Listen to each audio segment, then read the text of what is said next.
secrets lie in the border fires and the humming wires. Yeah, man, you know you're never coming back. Across the square, across the bridge, past the mills, past the stacks. On a gathering storm comes a tall, handsome man in a dusty black coat with a red right hand.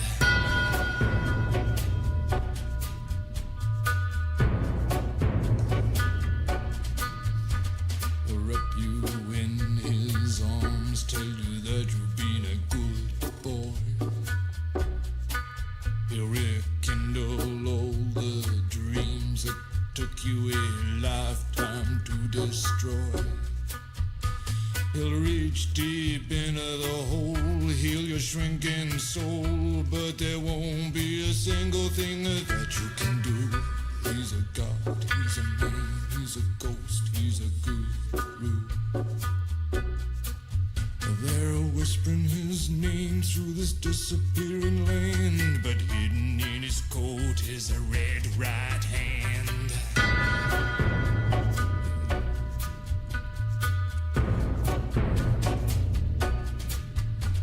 You don't owe no money, get you some. You don't have no car, get you one. You don't have no self-respect, you feel like an insect. Well, don't you worry, buddy, cause here he comes through the ghettos and the barrio and the barry and the slum.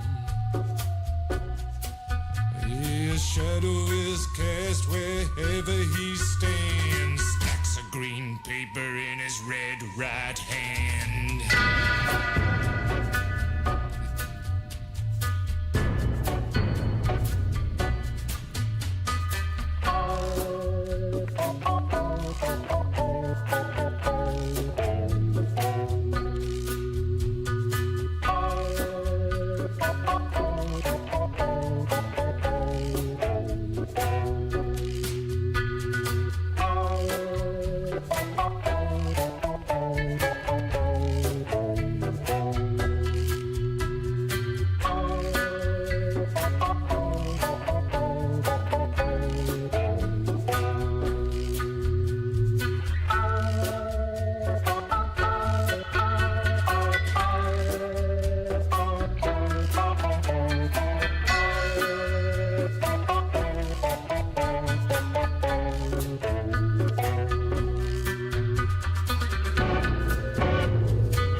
You'll see him in your head on the TV screen. Hey buddy, I'm warning you to turn it off. He's a ghost, he's a god, he's a man, he's a guru. You're one microscopic cog in his catastrophic plan, designed and directed by his red right hand.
Well, here we go. Back with more Hellboy Web of Weird. Break's slideshow doesn't seem to be working, but that doesn't matter. That's fine. So, yeah. This is going to be the... Let's have a look at that. Let's have a look at the campaign right now. Let's get that on screen. Yeah, we are right at its last 24 hours. So, yep, it's wrapping up. It's wrapping up funding tomorrow. Woohoo! Yeah. Yeah. And yeah, if anyone can see on screen right now, it's currently sitting at $1,444 with 35 backers.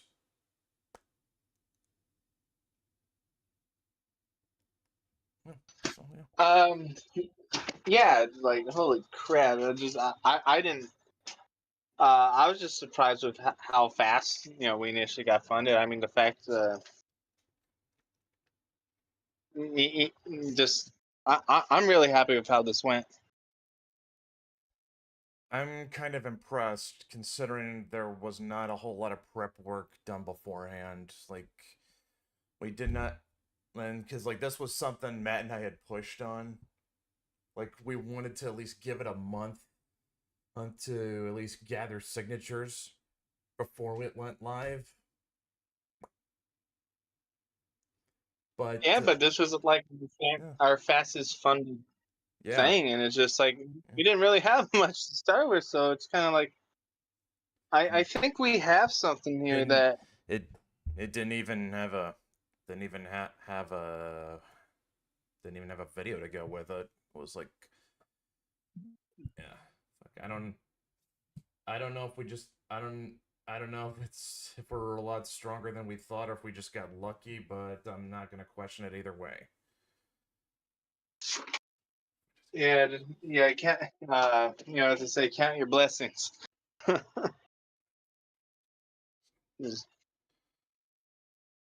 Yeah, still, yeah. So, and in case anyone thinks we're gonna slack off just because it looks like we scored a slam dunk or whatever. And trust me, even after this, we're still gonna be plugging away. So, yep. Something I want. Yeah, I get it. Yep. Yeah, we're hunkering down and. Yep. I am putting up the content for. Yep. Like I've been updating this thing every week. Until work is done, that's not gonna change. Oh yeah. Yep. As long as Dylan, Owen Forrester, and Neville and Victor have stuff to keep sending me to put up on the Kickstarter, I'm gonna keep updating it every week as often as I can.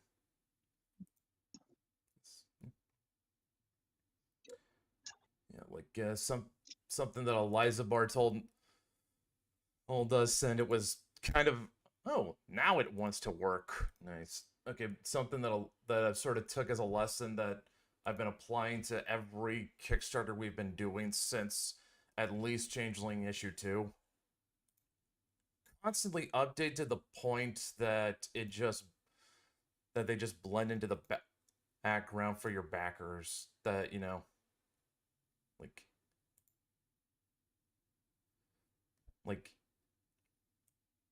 that's been the big lesson I've been applying to every Kickstarter we've run since Changeling issue 2.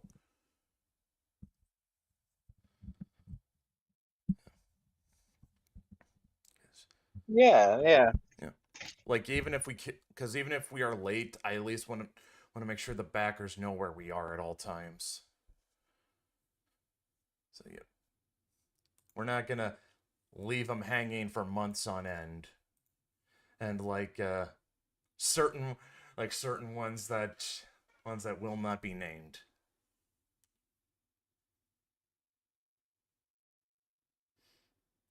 They know who they are. Yep. Ugh. Yeah, definitely won't take 2 or so, however many. Yeah. Won't be like that one guy is. Won't be like that one guy who seems to have just vanished with it. Anyway, Oh yeah. If you were on Eliza Bar, if you were watching Eliza Bar's stream, you guys know what we're talking about. That was so good. You can unmute Alabaster.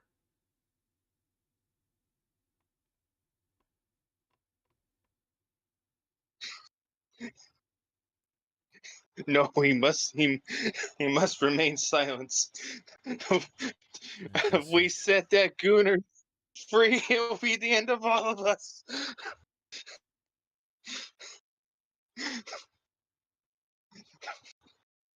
But you're already loose.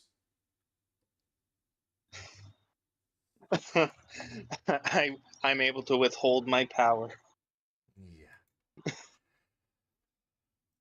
I'm a controlled gooner. Could not, honestly, with the amount of Lilith art you draw, I beg to differ. Hey, I haven't drawn her in like a month. Wait, no, couple weeks. I rest my case. Come on, she's pear shaped. You know, it's like, you know, that's my weakness right there. Small titties and a big butt. You know. Man, you just...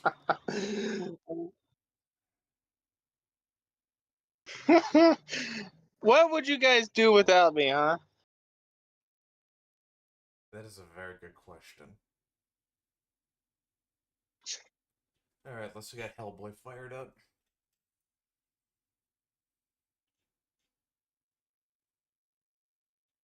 Any minute now.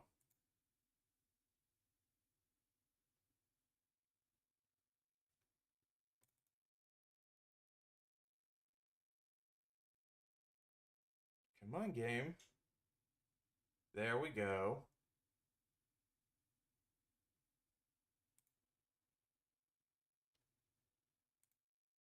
There we go. Okay. Let's make sure let's make sure OBS is catching it, though. So, yeah.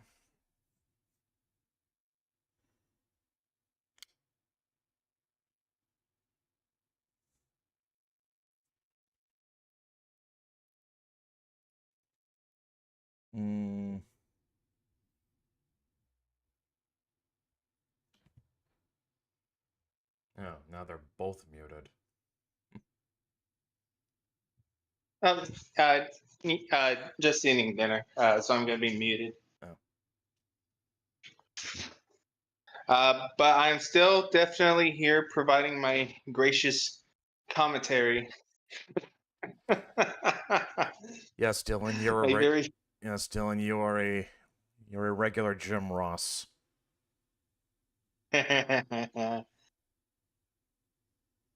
Damn right I am.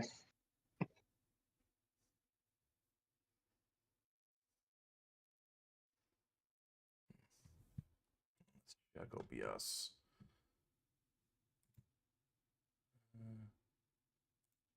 Hard to tell. The game is still loading in. Do do do do do.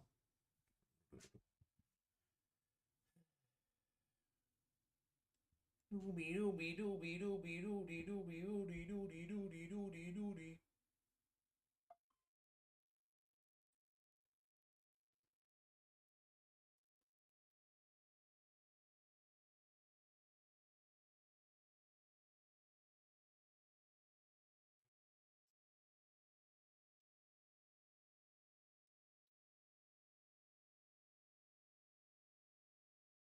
Look, maybe.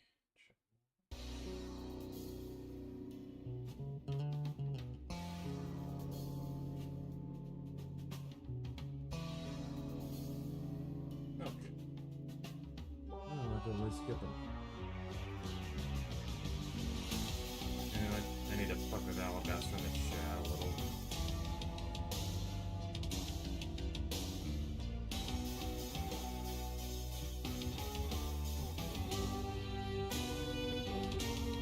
They're so good. Alright.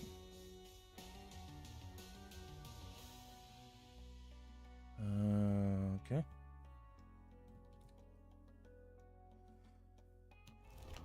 What that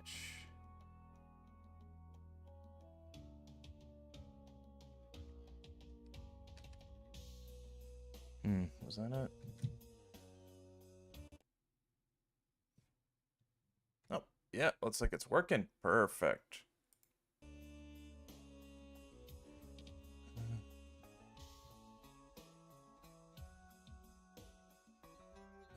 Okay.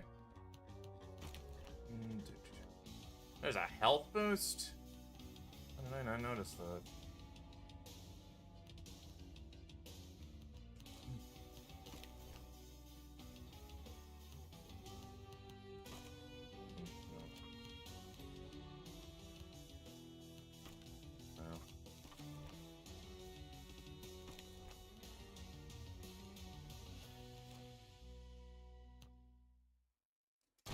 Alright, let's get back. Well, let's get back in there. Alright.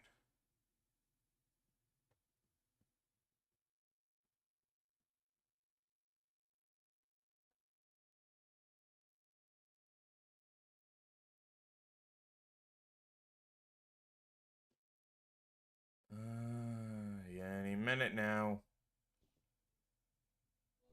There we go.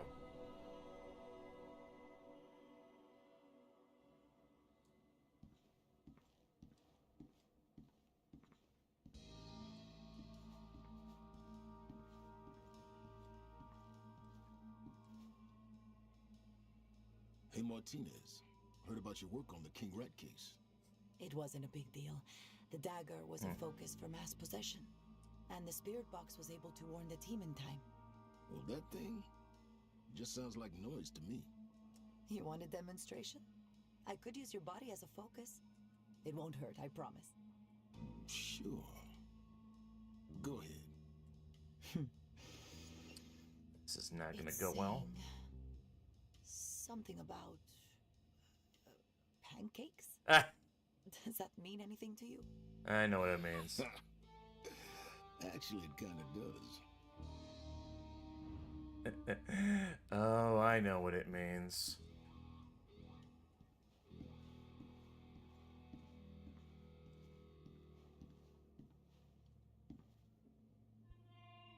Had a report from Broome. Spikes in Peschiera, Italy. A church congregation set themselves alight. Kids, too. Fire crew said that they sang about the faithless king as they burned. Damn. That's dark. So why are you wasting time here? Sooner we find out what's causing this, the better.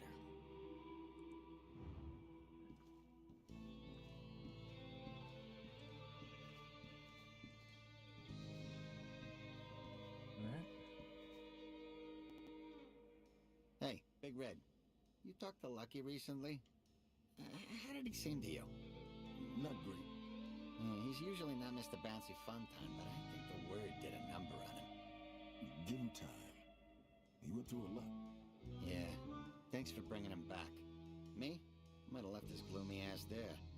Wait, scratch that. He owes me $20. Heh.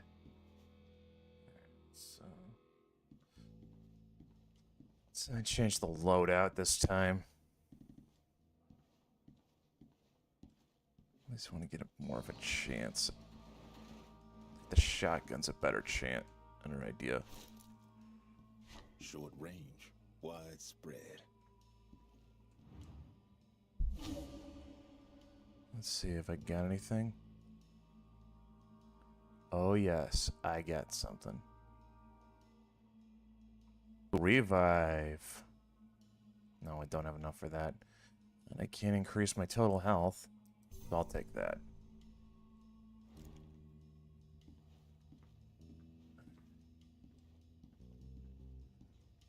Alright, let's try and take out the Faithless King.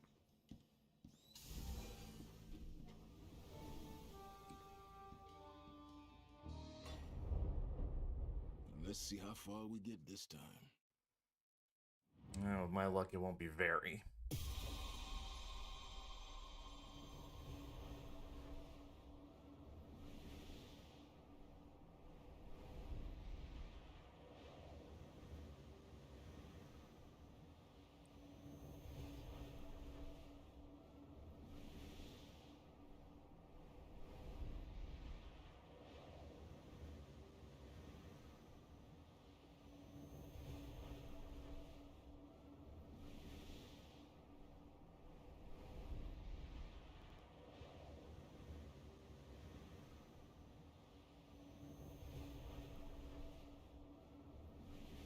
Let's see.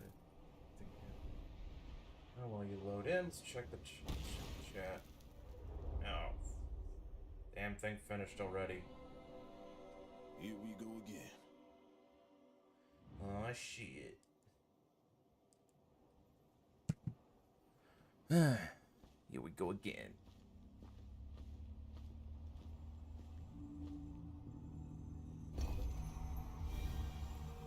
Alright, I'm gonna take him this time. The more powerful the protagonist, the more entertaining the tale.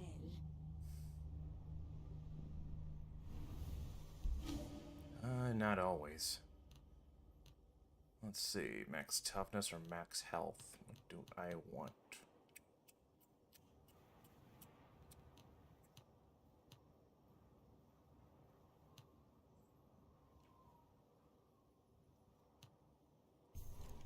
I'll take max health. Oh, that wasn't right.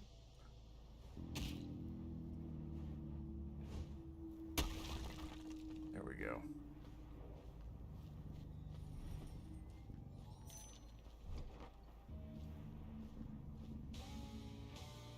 Alright, I know how to deal with you.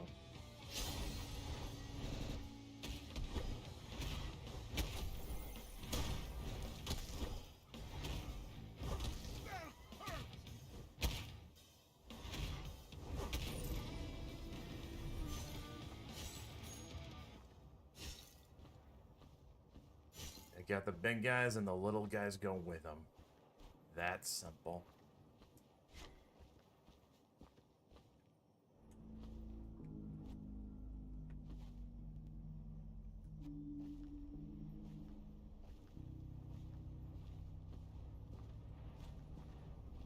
Alright.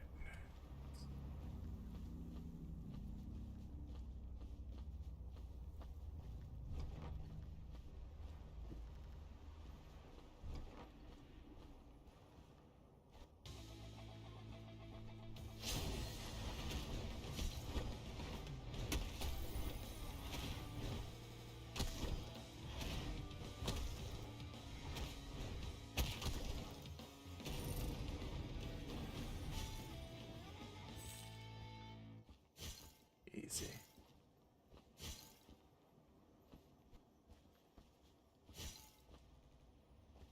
I don't want to go in there just yet.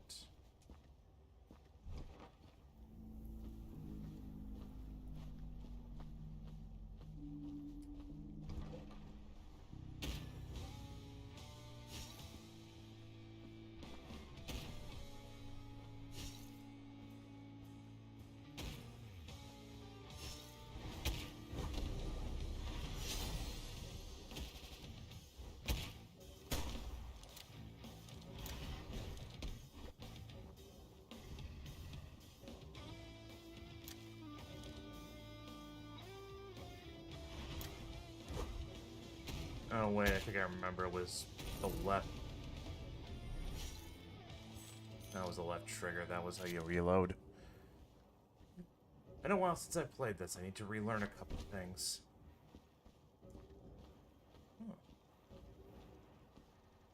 Okay, I'm back. Sorry. My mom wanted to watch K-pop Demon Hunters. God, everybody's obsessed with that. Honestly, It's better than the trailers give it credit for.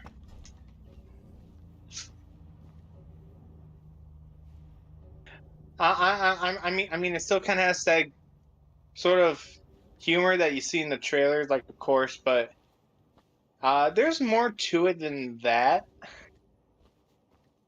Yeah, I was pretty surprised.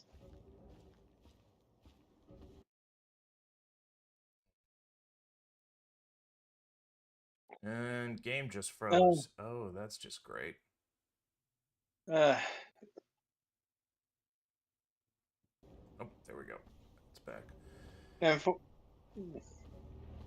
while K-pop Demon Hunters did you know, is a smash hit, despite the trailer kind of being iffy. You got like movies like Transformers 1 that like bombed, and it's unfortunate. Yeah. I'm not even the biggest Transformers guy, and I was pretty salty about that.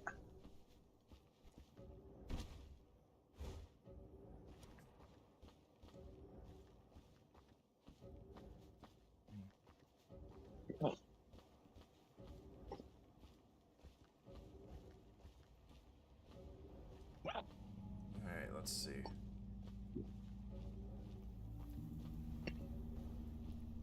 Oh, where do you go to?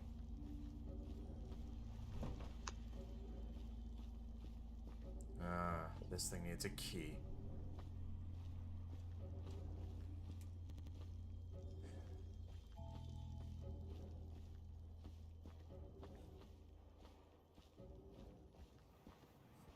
Yeah. Speaking of surprisingly good, so Halloween, Matt and I were marathoning all the Hellboy movies.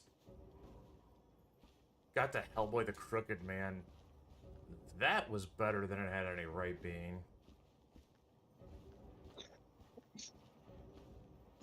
Was it definitely better than the David Harbour one? Almost anything is better than that. We didn't even watch the David Harbour movie. We just skipped that one.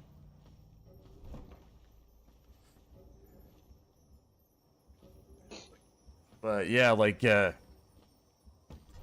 not gonna say Crooked Man is an underrated masterpiece that everybody slept on. It has issues. Most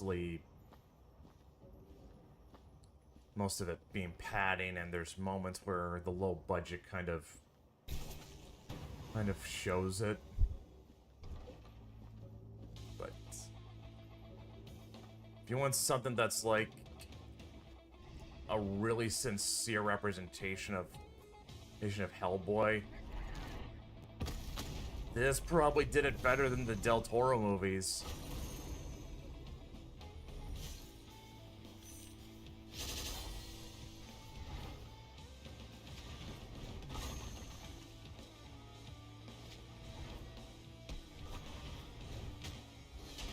Right.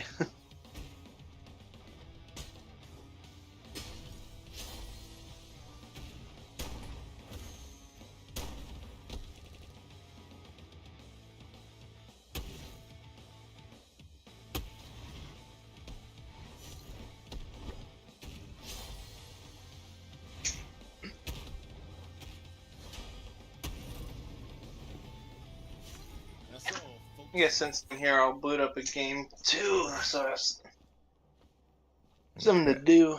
I mean, you could also watch the stream. Yeah, I could do that. But that means I would have to switch tabs, and Discord likes to close on me. I would do it on my tablet, but my tablet's charging.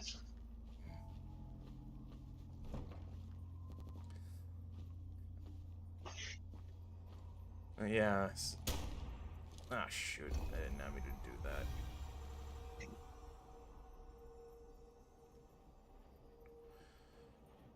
Yeah. Come on, conversation, initiate. There we go. Let us heighten the drama.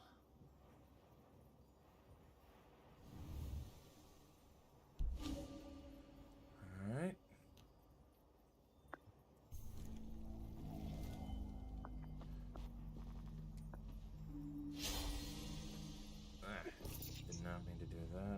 Wherever I got Might the come key. in useful.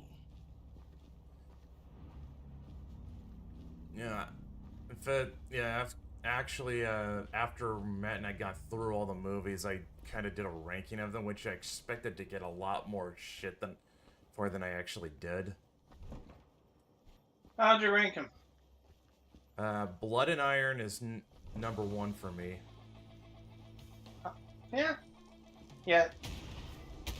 That's the second animated movie. Followed by Crooked Right. Man.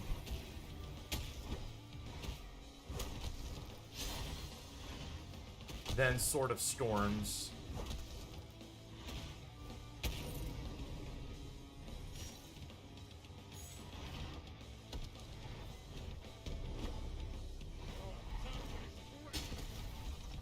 And,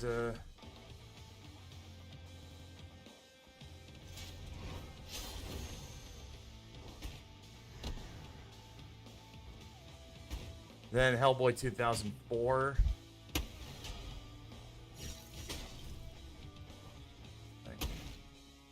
Followed by Hellboy the Golden Army, and... well, I put the 2019 movie down at the bottom, because... yeah. Yeah. Yeah.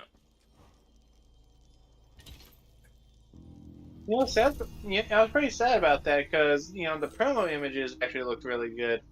Kind of seems At to... the... You Huh? were saying?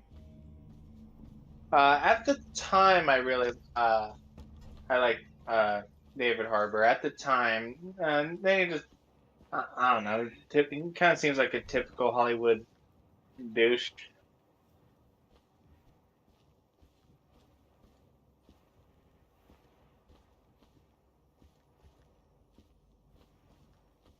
You can like him as an actor, you don't have to like him as a person. Yeah, I think he's a good actor.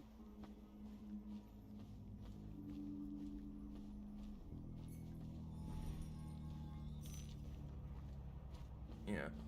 Yeah, I mean, yeah, everything with the 2019 movie kind of seems to be like an Alien 3 sort of situation.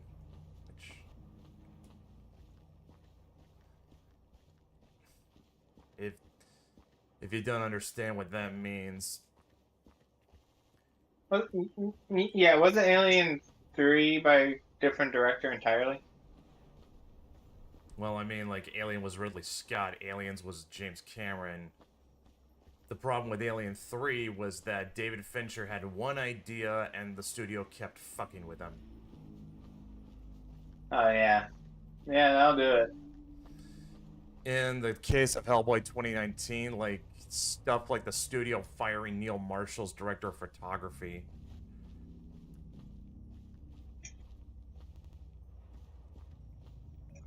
Hello. He lives. Yep. Yeah, I was having dinner with family. Yeah, the whole...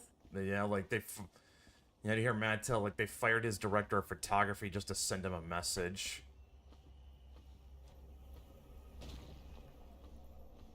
So... sort of a... so, like, with Alien 3, there's a better version we could have got, but we never will now.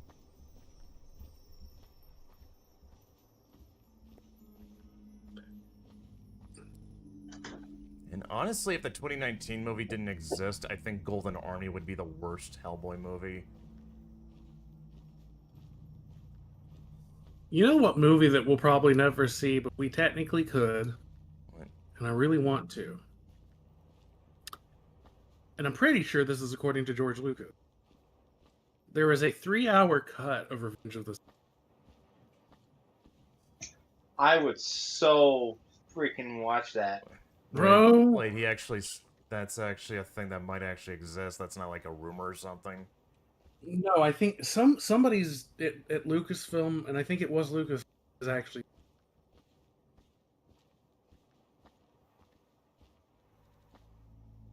I'd do just about anything. I'd turn to the dark side to... That is what I'm gonna need a source for.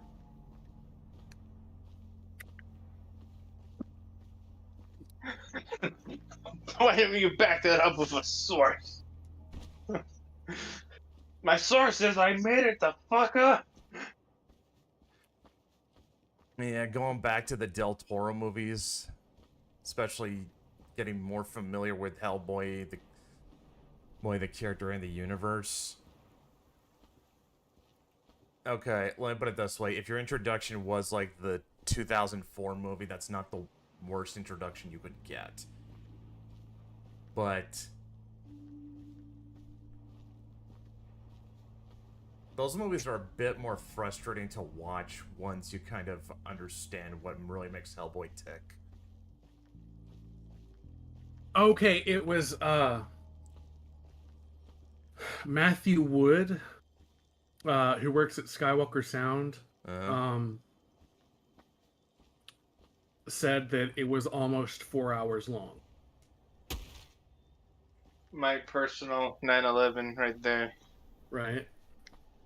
I mean, admittedly, most people probably wouldn't be ready for that, but Giga Chad connoisseurs such as ourselves, you know.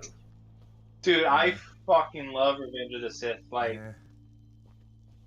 I don't know if I could. I do not know if I could sit through 4 hours of Revenge of the Sith, and I've sat through The Godfather multiple times.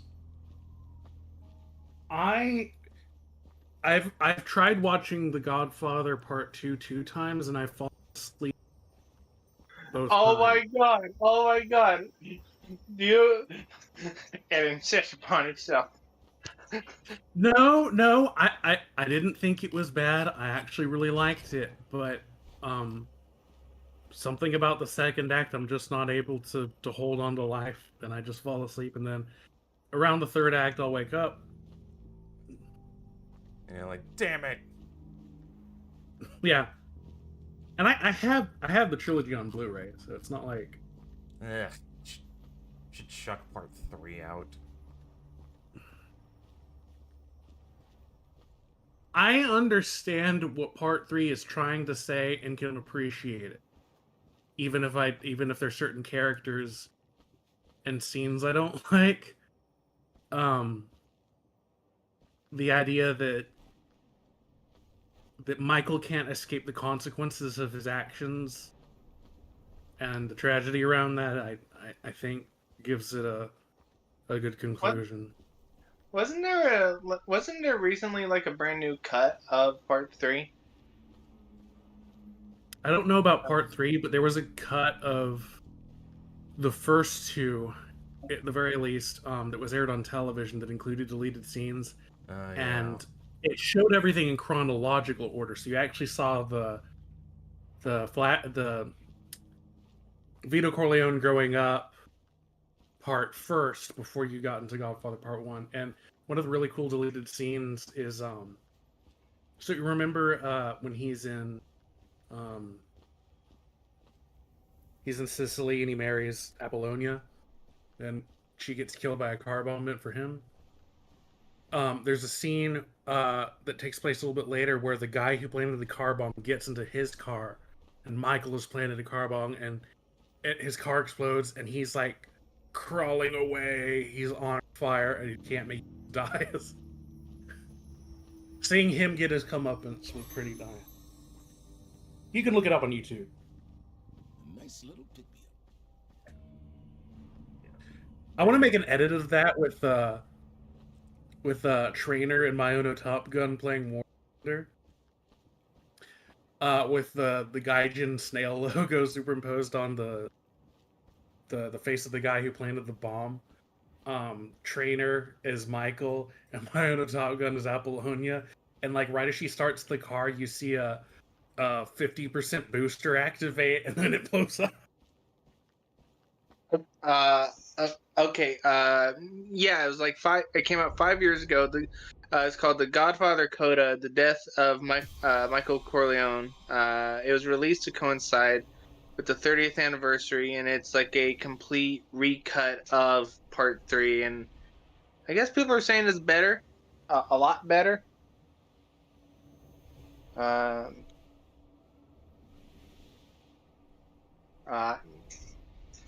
I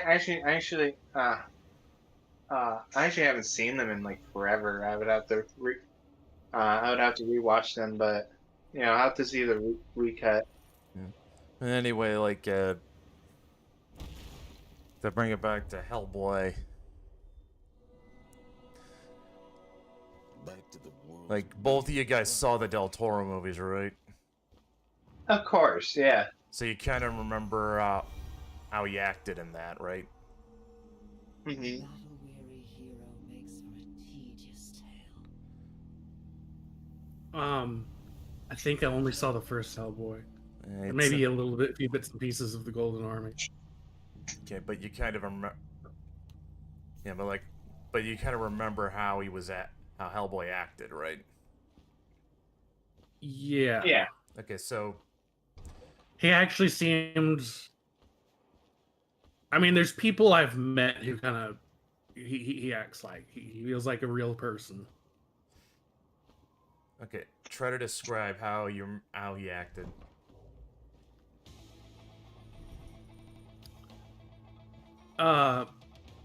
Guy who's traveled a lot and has had a lot blue collar jobs, but has a bit of a sense of humor about it. That's more how he is in the comics. Yeah, I would say kind of aloof. Kind of like. Well, not aloof, but in the Del Toro movies, he's kind of more like a teenager. Kind of, yeah.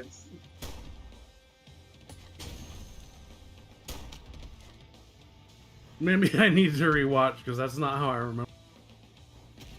He is much more of like that blue collar guy in the comics. Like a much more salt of the earth type guy. He's just here to do a job and then go home.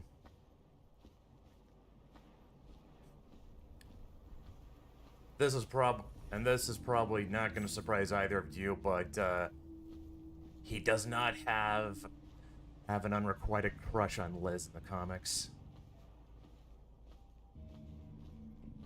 Yeah, that was definitely. I can kind of tell that's kind of a movie-ism thing. That's right. Word for it. Yeah. You can kind of tell like some tropes. Yep. Like with adaptations, like you could tell like what is sort of a product of it being a movie. Mm-hmm. Yeah, in the comics, his relationship with Liz is more like he's more like a big brother to her. Would you look at that?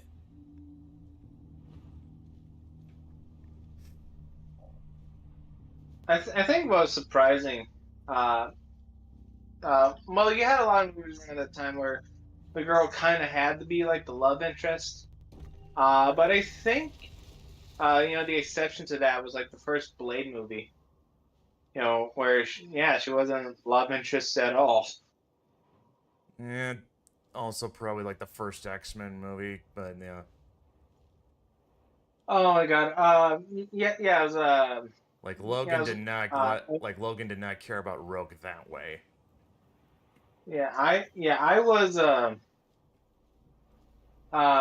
was showing my mom Blade, and it got really awkward with the scene with his mom. I'm like, oh no, I'm like too close. It was really awkward with her right there.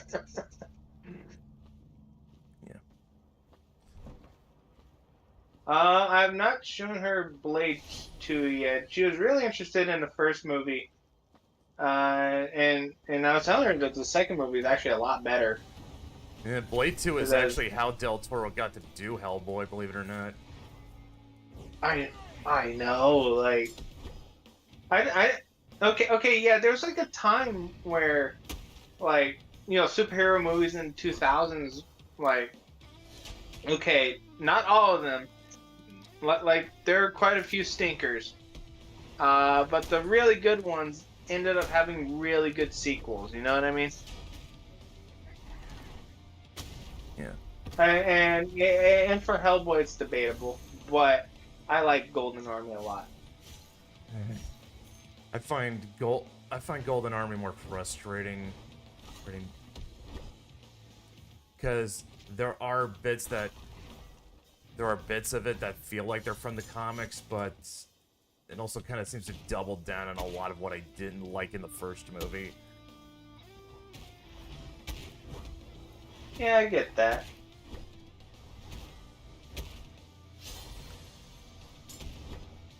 Kind of and this is coming from Mac, because again, haven't seen it yet, but what's kind of edging out Golden Army over the 2019 movie is that Golden Army at least can tell a coherent story.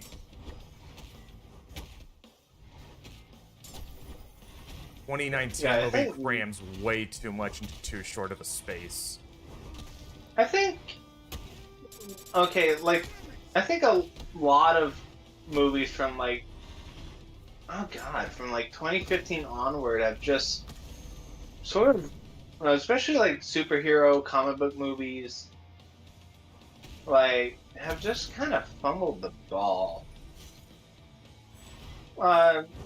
Not all of them, of course, but you know what I mean? It just I kind of had a feeling 2019 Hellboy was kind of gonna be a stinker, but I was on that hopium, you know what I mean? But yeah, because again, I really like David Harbour as an actor, and I was really excited to see him in the role, and I thought just that hopium. Yeah. Okay, what is your most soul-crushing disappointment when it comes to movies? Rogue One. Oh yeah. That is the last time I've seen Star Wars anything. Yep. I hopped off before it was cool to hop off. Honestly, I didn't even see Rogue One. I hopped off before that, which is saying something because I liked the director. I was a fan of the director before he became mainstream. Okay. I didn't want to see that movie by the time it came out. Okay, but did you notice? Brett. They cut out that one scene. Before you finish that, I think it would be kind of it'd be kind of hyperbolic for me to say Rogue One was soul crushing. It was just more like I walked out and I realized, and I kind of realized I felt kind of nothing about it. Like I saw it. Yeah. That's kind of my impression too. Yeah, it was just, I didn't feel anything towards this movie, good or bad, and I just realized, oh damn. Yeah. I think for me, actually the last time I had any enthusiasm for Star Wars, because I was thinking Force Awakens, okay, it was kind of okay, I didn't know better back then, but it was okay, Force Awakens, it was kind of mid, but surely the next movie, it's gonna be much better. That was honestly the last time anyone there was any sort of universal hype for a Star Wars movie.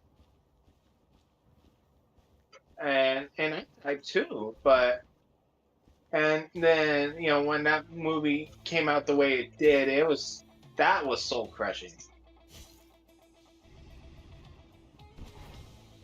And it's it's insane to me that you have so many people that shill for this thing. It's and I'm sitting there watching it, I'm like, what the fuck is this? Yeah, where are they now? Yeah, it's like okay, if you're the real fans, why isn't this franchise thriving anymore? You know what I mean? It's like where do people go? It's like like you tout like you're the real fans, like those are just a vocal minority. Okay, why isn't this franchise surviving? Or most of these franchises, like, they die out.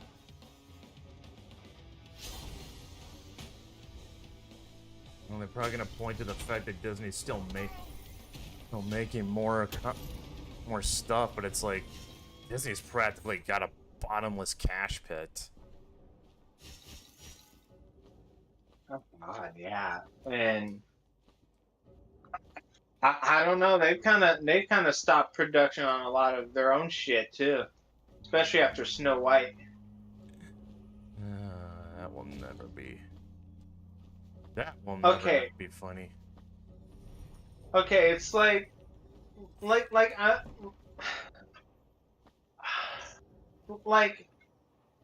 was expecting at least a little something from like the Lilo and Stitch movie. It's like, okay, this kind of seems almost like a course correction, but no, they fucking botched it.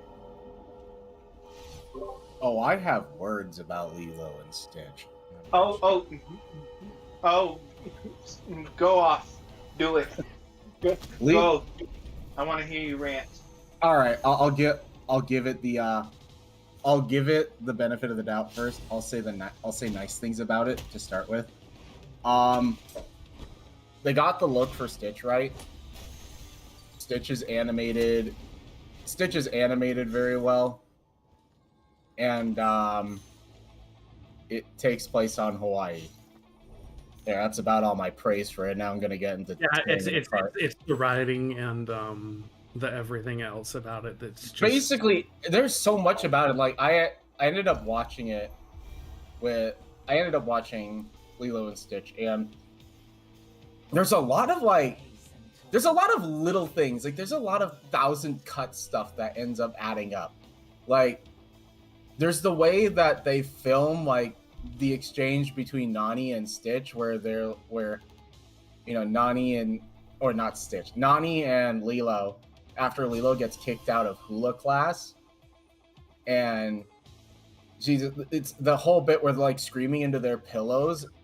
There's the way they film it was just really like, it didn't have anywhere near the impact the original movie did. And I kind of realized that the reason a lot of the shots didn't have much impact is that almost every shot was like a medium shot. Like it's their torso up to their head, and it's almost always at that distance. It's so weird. But I think with animation, you're free to play with proportions and do things that are not necessarily impossible, but usually a lot more difficult, at the very least, with lens effects on an actual camera. For sure, but these are cinematography decisions that I think just about anybody could make if they were like thinking carefully about how they composed shots, but it's pretty clear that they didn't. It's mostly about like, it felt more like we need to get those scenes from the original movie that everybody likes in there so that we can put them in the trailer.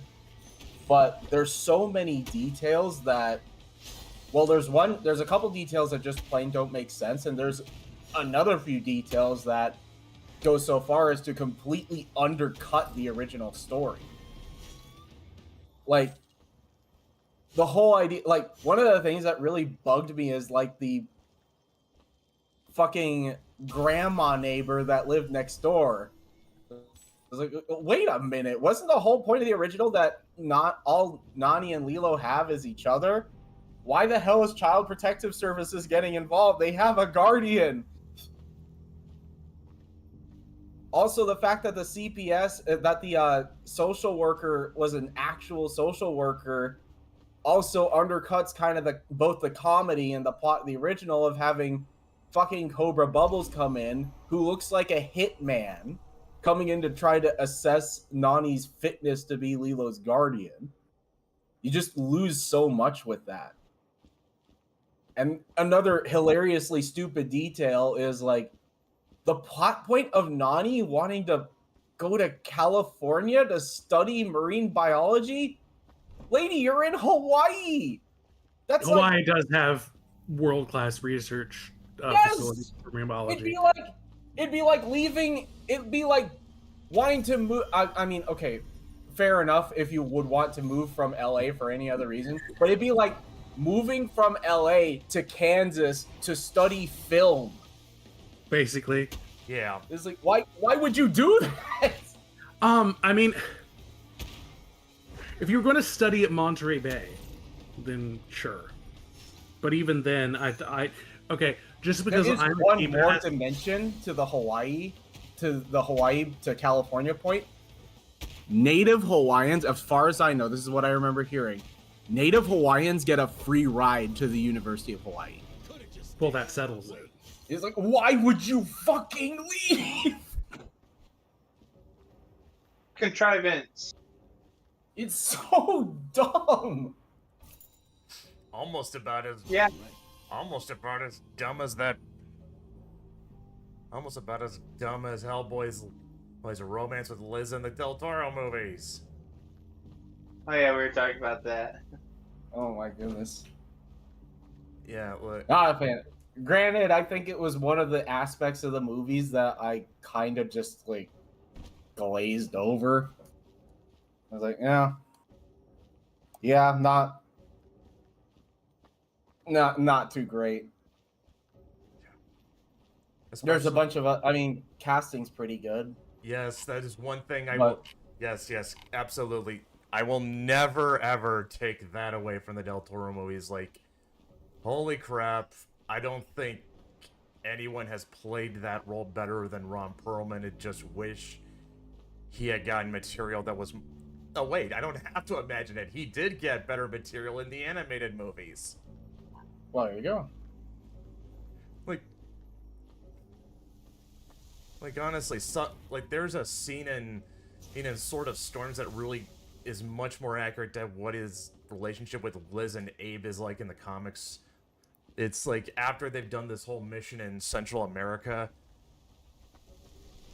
So the big problem Liz has with her pyrokinesis is that once she gets going, it's hard for her to stop. Right. And she almost put herself, Hellboy, and Abe just trying to take out a giant bat monster in a tomb. Hmm. And while they're en route back to the BPRD HQ, she just says, "God, they should lock me up. I'm a monster." And then there's like this awkward silence for like a minute. And she just realizes, oh, wait a minute. And she's like, well, okay, yeah, I'm not a monster. And Hellboy just laughs and says, no, you are. You're lucky Abe and I let you be seen with us. Oh my god. And Abe just says, you really cramp our style. Just some nice camaraderie there. Yeah, Yeah, the animated movies just have so many moments that actually really feel the comics down so well. Like one that Matt really likes is when he's talking with Kate and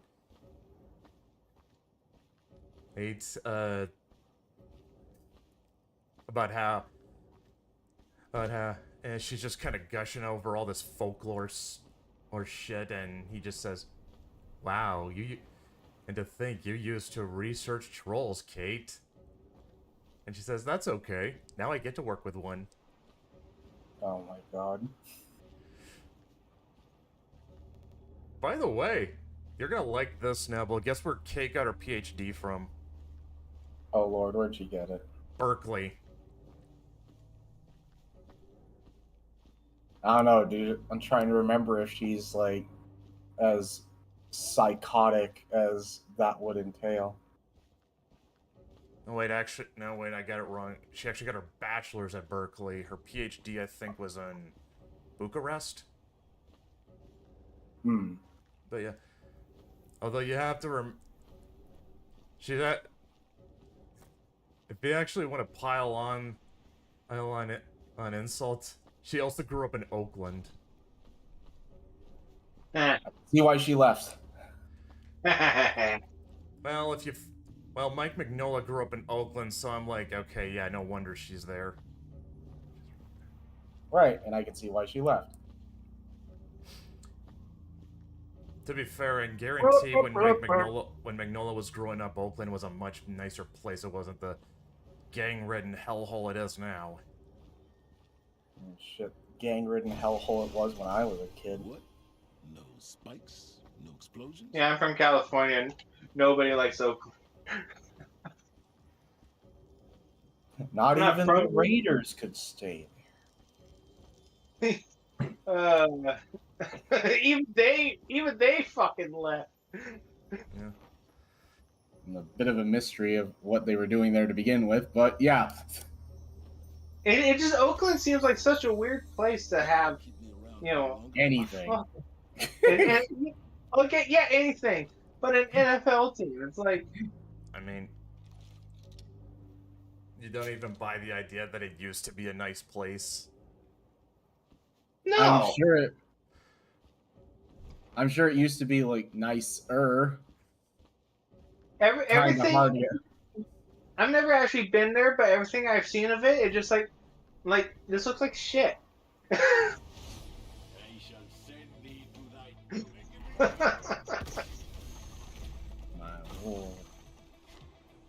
Got it. And you're talking to someone who like grew up in the high desert. It's like where they almost filmed Breaking Bad. yeah,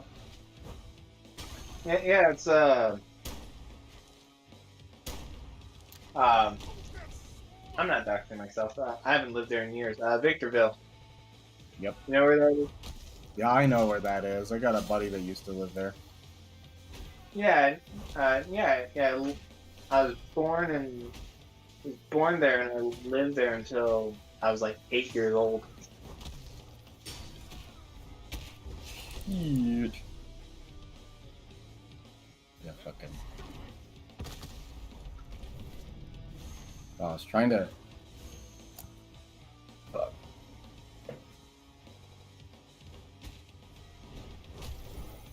Oh boy.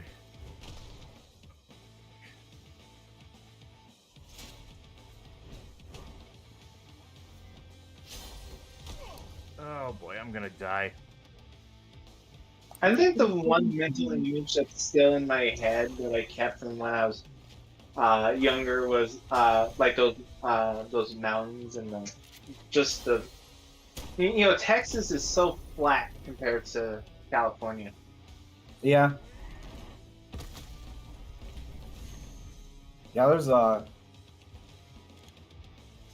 if nothing else, I kind of miss the like RPG map layout of California. Well, you can get pretty much. You can get that if you play what's that? What, Final Fantasy 16?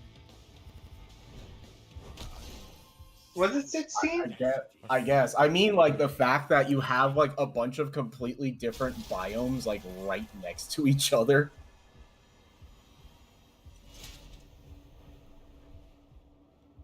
All California's missing is like a jungle. But I'm sure you can find them in LA. A lot of people assume like Texas is like, it's like desert, like like you see in like the movies and shit. Yeah, but that's mostly West Texas, isn't it? Yeah. It's mostly West Texas. Yeah. And believe it or not, a lot of the cowboy yeehaw stuff is actually mostly up in the Panhandle. Yep, that's where my dad's side of the family's from. North Texas, like left foot, more Amarillo. like South Oklahoma. Amarillo. Last night, as I was coming back from Lone Star Park, I was thinking, they filmed RoboCop here back in the 80s. Actually, they're talking about they might have to demolish City Hall because they've been putting off renovations. City Hall is used as the bottom few floors of the OCP building in the climax of the film. But as I'm going through and I'm looking at all the, the lights and stuff, Reunion Tower, the Renaissance Tower, the new bridge they built back in like 2009, and a whole bunch of other things, and it looks like I'll just come out and say it. It looks like a cyberpunk city. I need to get like a GoPro or something and down so you can see what I'm talking about, but because it's not the same as photos or whatever. It looks like something on a Blade Runner now.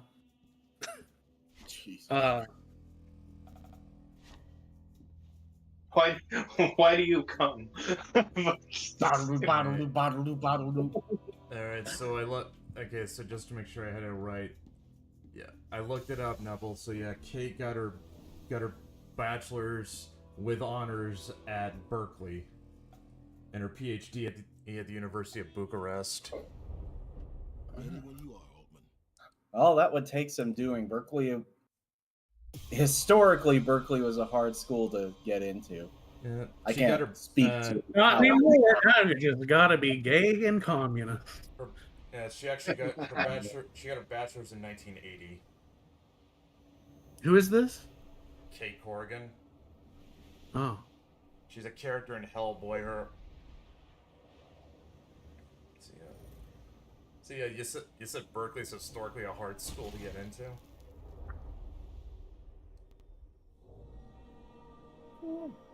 Berkeley is kind of thought of as like one of the premier universities of the UC system, or at least it was. Again, it was when I was younger. Like it's Berkeley and UCLA that are kind of the top ones. Like it's the top public ones anyway. Like it's about as prestigious as you can go without going to an Ivy League school. Well, without going private, yeah. Yeah. Berkeley and UCLA are the top, they were the top public universities, and both of them were often spoken of in the same breath as Stanford and USC. Oh God, I still remember the elementary school I went to when I lived up in California. It was literally just trailers that we would walk to and from. That's kind of the way my school is laid out too. There are some permanent buildings, but they also had like a bunch of trailers that they had in the back that you would go to class in. Yeah. There's like one permanent building, but I only remember going there just to eat lunch when they would give us like those milk packets. You know what I mean? When the milk came in like those. Yeah, I remember where they put them in bags for some reason. Yeah. They put them in bags and I always they give you like a straw to pierce it with, and kids would always like squirt it everywhere. Yeah. It really. I'm not sure whose idea that was. They're the, what do they call it? Was it driftwood? God, like my 7-year-old autistic self even thought like those bags were stupid. I mean, I never drank it, but that's because like milk gave me the shit, so I didn't drink it anyway. Lactose intolerant. Insanely. Oh damn. Well, at least when I was a kid. Like if it was processed at all, if the dairy was processed, I was usually good. If it's like straight milk, no. So stuff like cheese, yogurt, ice cream. That didn't bother me. Straight milk did. The purer it was, the worse it was for me. Kind of the opposite of what you might expect. So you're more of a 1% milk kind of guy. I might be. I would occasionally have hot chocolate and then regret it. Yeah, usually we get like 2%. Well, lately we've oh god, I've been dieting recently, and we've recently been getting like almond milk and shit. It's like I miss. Show me the tit on an almond. yeah, it's like I miss regular milk, but God, I've dropped almost like 10 pounds in like 2 weeks. I've been on vitamin D for years. Yeah, no, it's like I work out every day except for the weekend. I was admittedly like apparently I've been losing weight and then I gained some of it back, but everybody who sees me said that I've shed off some pounds, and I think it's mostly because my job requires me to run around a lot. Wait, did you say you gained or lost? Like, people keep saying that I lost, but when I recently went to the doctor, I found out that I kind of gained back some weight. Okay, you can gain. You can gain pounds, but you can lose fat. That might be what's happening, yeah. Because muscle actually weighs it's more heavier than fat. Yeah, I remember. Yeah, it's heavier than fat. Denser. When I was going to the gym, I was pretty frustrated. Because kind of felt like I wasn't really, losing the weight. This was before my gym membership expired, but and then it's like it looks like I was losing weight, but I wasn't really losing the pounds. But then I noticed, I was reasonably more muscular than I was, when I started. Right. I'm still a big guy, but it's like,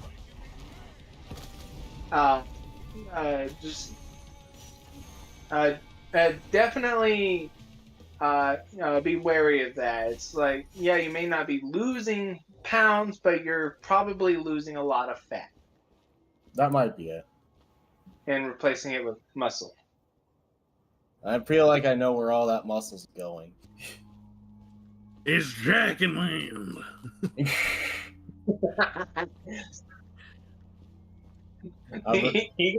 gotta do those. You gotta do those squats, Neville. You gotta get that yacht. I mean, people come to me, Daiwa. They come to your father. Funny you mentioned the squats. You gotta get caked up, bro. You gotta get that fucking bakery. That's right. We are headed to the bakery. Well,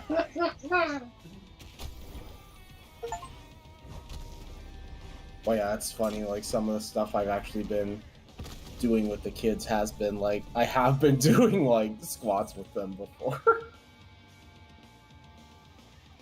Phrasing. The workout squats.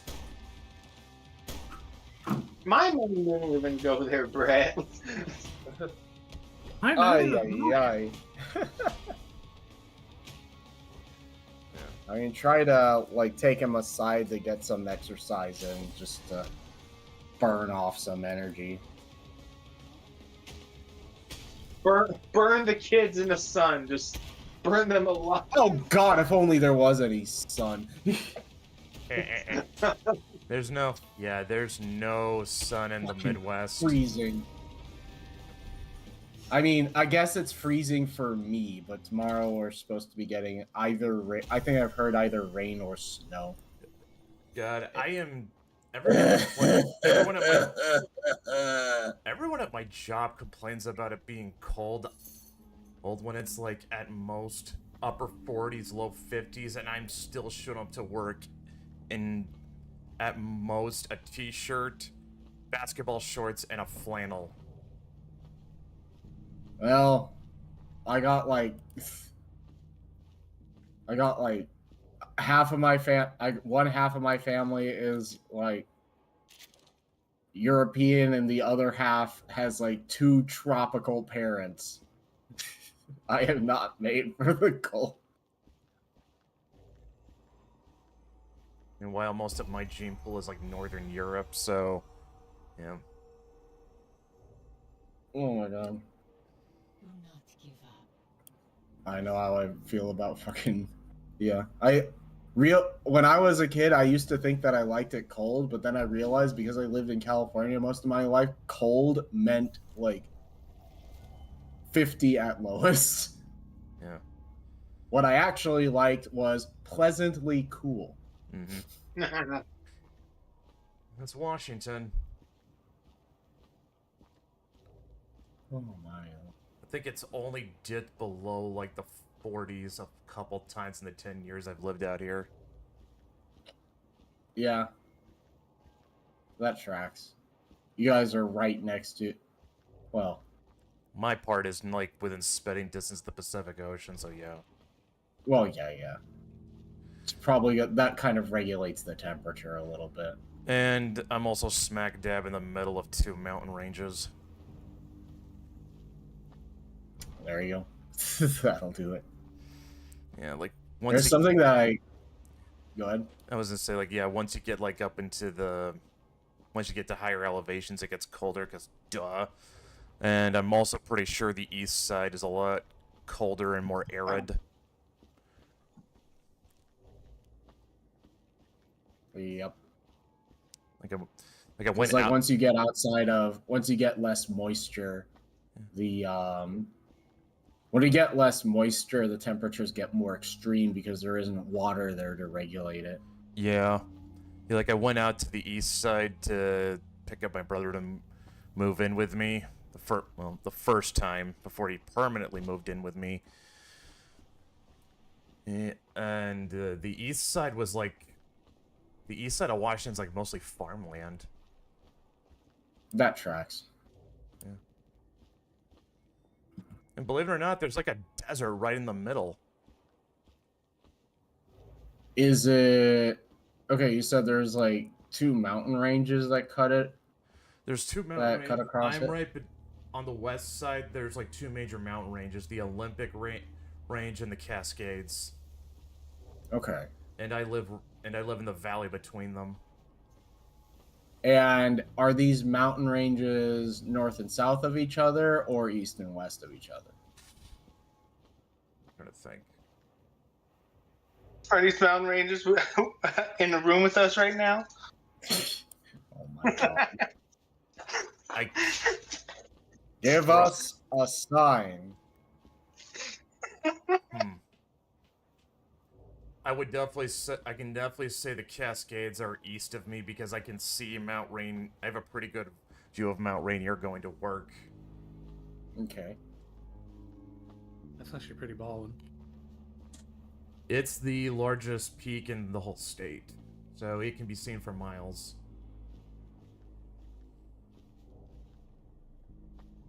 Oh, yes. But yeah, the now I'm trying to figure out where exactly the desert would be, because if it was sandwiched between the 2 mountain ranges, that would be where I might assume it was. I remember hitting the desert after I got past the Olympic. Oh wait, no, it would be east. It would probably be further east, wouldn't it? Yeah, it is. It's further east because I remember the ride I took. I had to pass. Okay, so it'd be past both mountain ranges and it'd be out to the east. Yeah, then I guess like most of the precipitation would be eaten up by the mountains by then. Yep. Exactly what happens to the Mojave and the high desert. So that's why the valley is always hot no matter what time of year it is. But yeah, freaking... One thing that I ended up talking to some of my friends a lot about is, like, we're talking about the Midwest, sometimes tornadoes come up. And it's kind of interesting to talk about why that is, that basically the center of North America is a huge, like, bowl that's flanked on either side by mountain ranges and get fed in with warm, moist air coming up from the Caribbean, from the Gulf, and Arctic air coming down from the north to make really extreme tornadoes. Because Europe does occasionally get tornadoes, but they're nowhere near as powerful as they are in the States.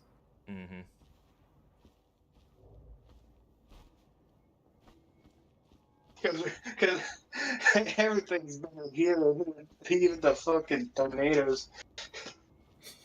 Yeah, I think I remember it, like, here, it's like, in Australia, all the animals are trying to kill you. In the US, the sky keeps trying to kill you. It's the weather and the land. Yep. If it ain't the sky, it's the ground. I saw a post on Twitter years ago. It said, remember that one level in Super Mario Brothers 3 where the sun becomes angry and tries to kill you? That's Texas. I'm pretty sure Arizona would disagree with you. No, that's, I mean, yeah, that's no, they're kindred spirits. They would agree. I don't see why it can't be both. Yeah. But definitely more Arizona than Texas, where yeah, because you know Texas at least has a coastline. Arizona's completely landlocked. Oh god, I've been over down by like the Houston area. It gets so further down you go, it gets fucking humid down there. Yeah. Like, oh god. In it. What about Corpus Christi? I forgot where that is. I don't know. That's by the coast. Yeah. Yeah. I was all the way down in Galveston. For vacation one year. Here's something. Believe it or not, it wasn't. Here's something that'll make you guys laugh. There's a little bit of context to this on how I found this out. So, I'm the quality control checker at my job. One thing I have to deal with is misships. Basically, us getting packages that were intended for other facilities. It happens all the time. And one of them was to a store in California in a city called Los Baños. I guess they have a bunch of lakes? Or ponds or something?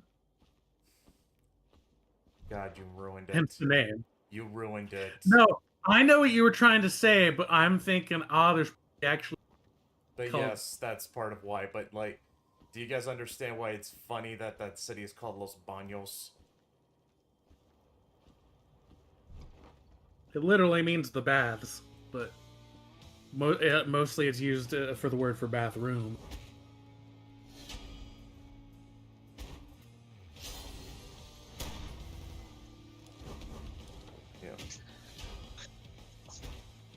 Yeah, I think it's like I think Los Baños is like near a lake or something, but it's like, imagine that. I'm from a city that's the name literally means the bathrooms.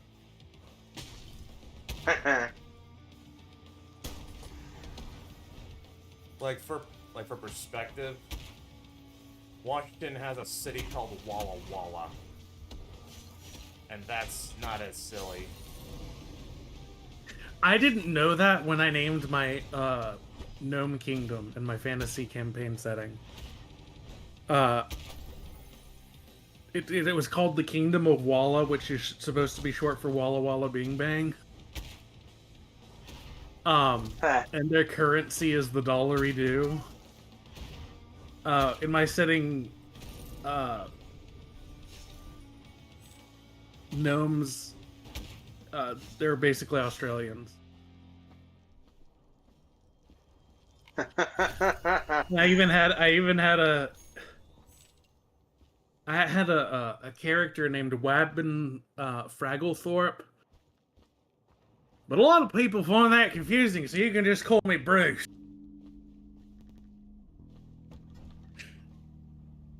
Like, you know what that naming convention reminds me of? What do you guys think what do you guys think is more embarrassing, being from Los Baños or Walla Walla? Being from Washington. Oh my god. He said being from California. Oh man. Let's see. That's actually that's a tough one to me. I don't know. I was up in the high desert. Is there a city near Walla Walla that you claim being from for plausible deniability? I don't know. Maybe Spokane? I think it... Oh, there you go. They'll probably just say they're from Spokane. I don't know if you can do that for Los Banos. Like I said, it just sounds silly. Los Banos literally means the bathrooms. Well, the baths, I believe. Yeah, but that's not what most people are... That's not what That's most true. people When speak people hear Spanish. that, they're gonna think of bathroom. That's Yeah, anyone who speaks even like high school level Spanish is gonna think bathroom. Bathroom. Turlet. I actually took sign language in high school. I didn't take Spanish. Shit. I need to find a health pick-me-up, or I'm not gonna make it.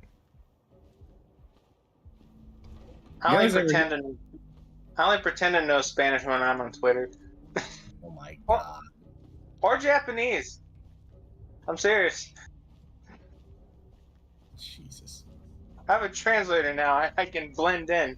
There's an imposter emojis. Incidentally, you guys know how you guys know how Zyzix got its name? Okay, what's Zyzix?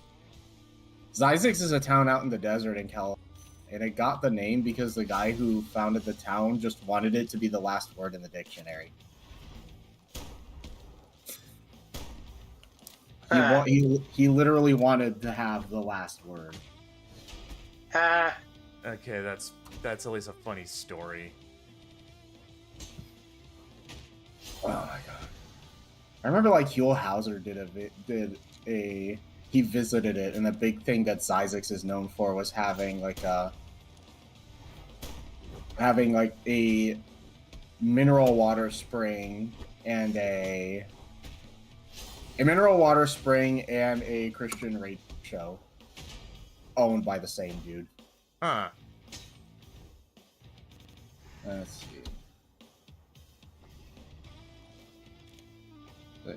I don't know what that Huell Hauser. It's been a while since I saw it, but I do remember. I remember especially the bit about the bit about the guy wanting to have the last word in the dictionary. Admittedly, you'd really have to try to get anything after Zyzix. Like I said, that's at least like a funny story. Yeah, all like Waco is like known for what? Well, Dr.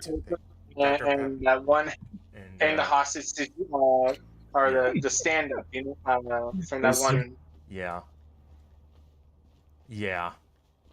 I'm blanking on the name, but you know what I'm talking about. The Branch Davidians, right? Yeah, the Branch Davidians. Yeah, it's like the Waco siege and the ATF shooting dogs as they do. Yeah. It is so much fun telling people younger than me about it. You know, who have like no idea. They're like, "What?" Dylan, you were like a little kid when that happened, wasn't it? I think it was. Was it? When was it? Was it before I was born? I think it was like in the 90s. I was born in 98.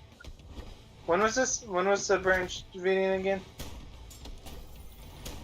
Well, let me look up. Waco Siege.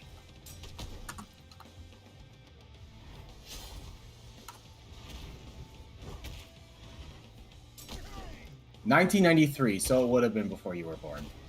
Yeah, like, it would have been after I was born, though. Holy shit, Unc. I'm joking. I know. No, I've had kids actually call me Unc. Some people are surprised to learn I'm 35. That's the first time I've ever called. I do not plan on making it a habit. I got gray hairs in my beard. I can't really avoid it. I almost beat the shit out of my nephew for calling me Unc. I mean, Jesus Dylan. Christ. I mean, Dylan. You technically are. Unk status. I have achieved Unk status. I still beat him up though. I didn't really beat him up, but I found to whoop his ass. Don't, God. I mean, don't be honest. You are his uncle. Well, yeah, I know. Okay, there's a difference between calling me his uncle and being called Unk. There's like a fundamental difference right there. Yeah, Like, I guess there's like, I don't know. I guess there's a connotation with Unk. he only called me it like in an ironic sense because God, he's almost 20. You know, he's not gonna like, yeah, but like, oh my God, just Let's get this thing going. you know, like, oh God, what's that tweet? Like, the more I'm on Twitter, the more the more The I'm at Mormon risk. Twitter. Shut up. The more I'm at risk of seeing a 14-year-old's opinion. Oh, yeah, every Every day I'm at risk of seeing a 14-year-old's opinion as a violation of my human rights. Yes. Yeah. Oh boy. I can't wait to hear what this fucking child has to say. Guys, shut the fuck up. The child has an opinion. I'm glad. Okay. I'm glad my niece is only 3. She doesn't even know what an opinion is. Thank God. I don't even want to hear what people my own age have to say. I saw this 25-year-old on Twitter. She's like, I just had a 20-year-old try and flirt with me, and she's like, wait, what? Fucking traumatized and shit. It's like, oh yeah, I saw that post. She's 25. Yeah, and I was like, yeah. Okay, yeah. She's To play devil's advocate, are we sure she was not blown out of proportion for comedic effect? Okay, but you look at the retweets and you will see people arguing unironically. Yes, that. I'm just talking about the original. Okay. The intent does not matter because there are people who believe that and will argue that. And it's like, okay, it's like, most of these people's parents, like, their age gaps would immediately break the Zoomer dating rules. Well, rules. It seems like they change every week. Like, exactly. They call these are the same people who think Leonardo DiCaprio is a pedophile just for dating women 25 years younger than him. Like, oh my God. Someone already said the difference between a 20 and a 25-year-old is you know, drastically different. One's starting their career and one's already had their career or education, and it's like, okay, is there like an education of consent now? Like, what the fuck is going on here? I love that. I think I'm wondering if anybody explained to them that the pedo and pedophile means child. Yeah. And not gap. Yeah. Yeah, Leonardo DiCaprio may be dating women drastically younger than him, but they're grown women at least. I mean, I guess you can have a problem with it if you want. I mean, I wouldn't. But that's probably because, like, I don't date people much in general. So.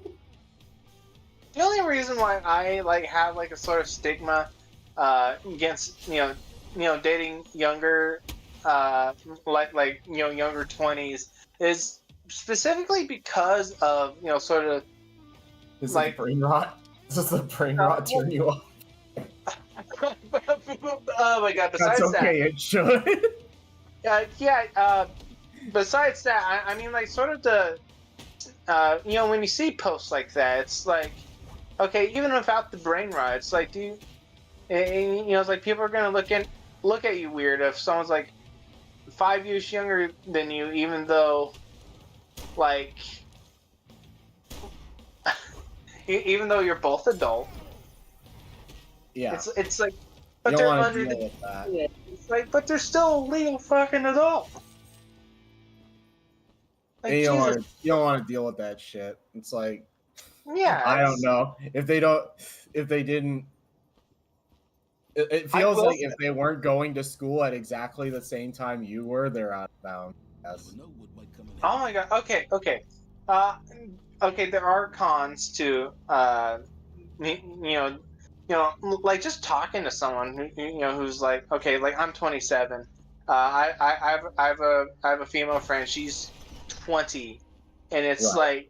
like a world of difference. Like there's this shit like that's like common knowledge to you that like just these kids, these young adults don't know.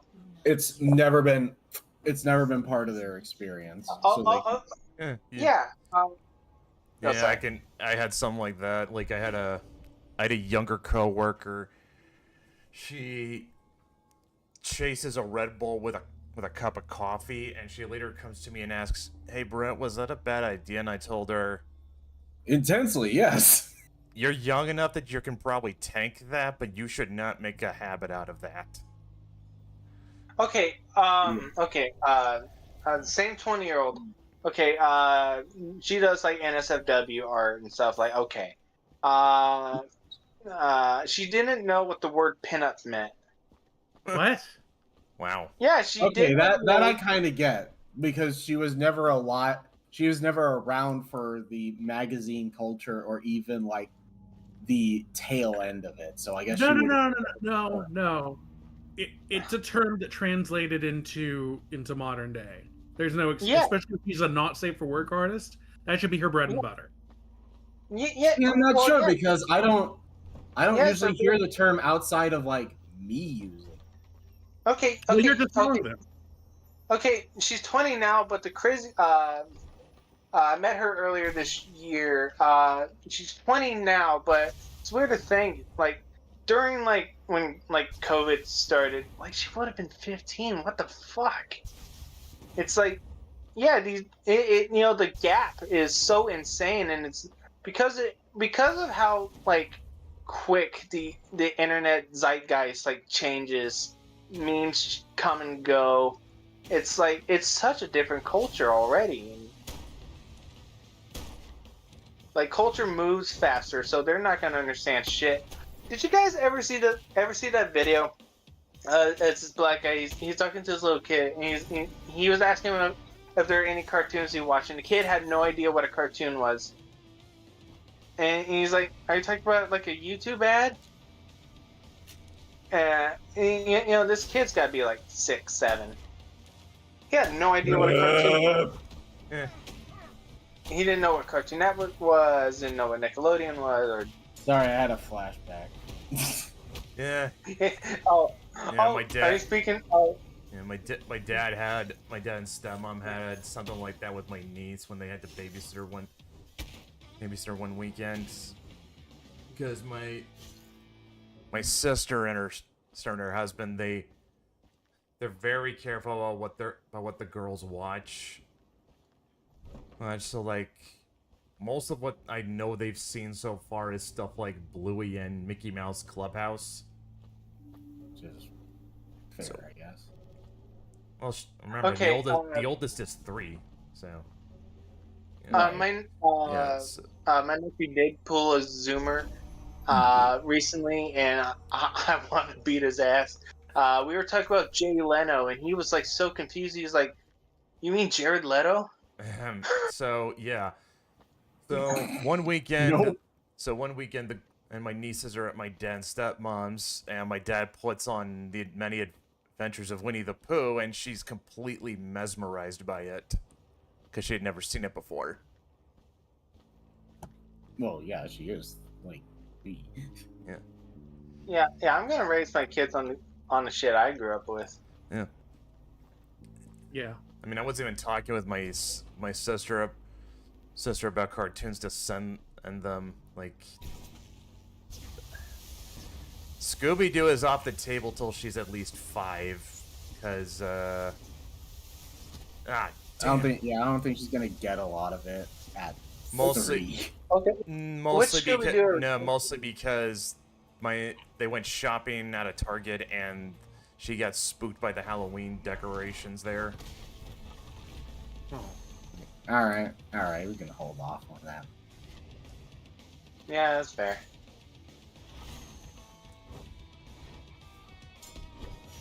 I think a pup named Scooby-Doo would be okay. Again, red hair. But yeah, I don't get the say. They're not my kids. Well, yeah. I'm just speaking out loud. But... Wait, hold on.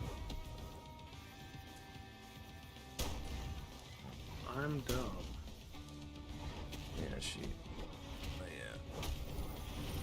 I didn't get.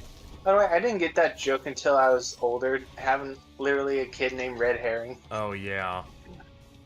And it was like, I remember being frustrated as a kid watching. It's like, why is it never him?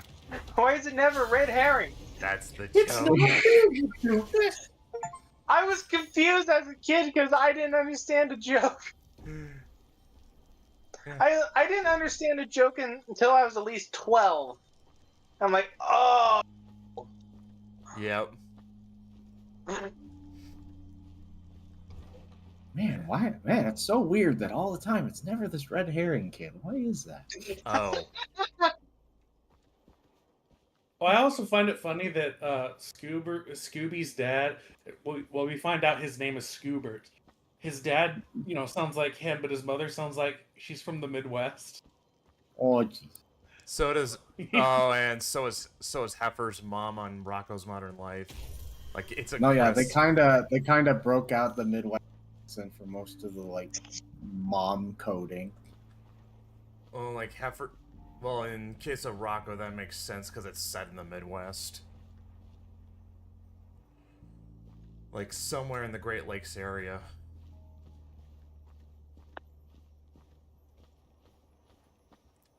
Oh my God.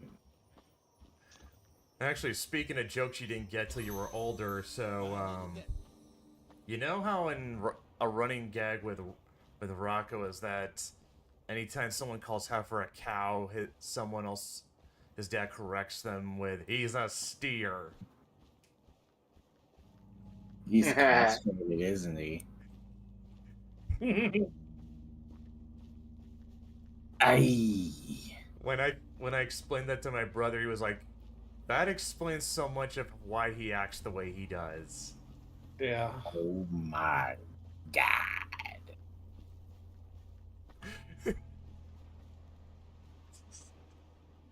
It is so messed up, but it's hilarious at the same time. He's a steer. Okay, what is the biggest misunderstanding you had or misconception you had growing up that you feel really stupid about years later? I'm not sure I understand the question. Okay, let's see. I didn't know what 9/11 was, and as a kid I used to think people were talking about a TV show. Oh. Oh, damn. I didn't know what the defining moment of y'all guys' lives was. It's a weird thing to hear. Pizza just isn't the same. Okay, because I was like 3 years old when 9/11 happened. I don't remember. I think I have something that's kind of similar, though older. When I first saw the Coney 2012 stuff going up all over the place, I thought he was like a third-party candidate. Because nobody told me who the hell this was. I just stickers of it everywhere. I'm like, oh, must be some third-party loser I've never heard of. I didn't know what that was until I was in my 20s. Now that you put it that way, it must have been a really shit awareness campaign. Nobody knew what the hell it was.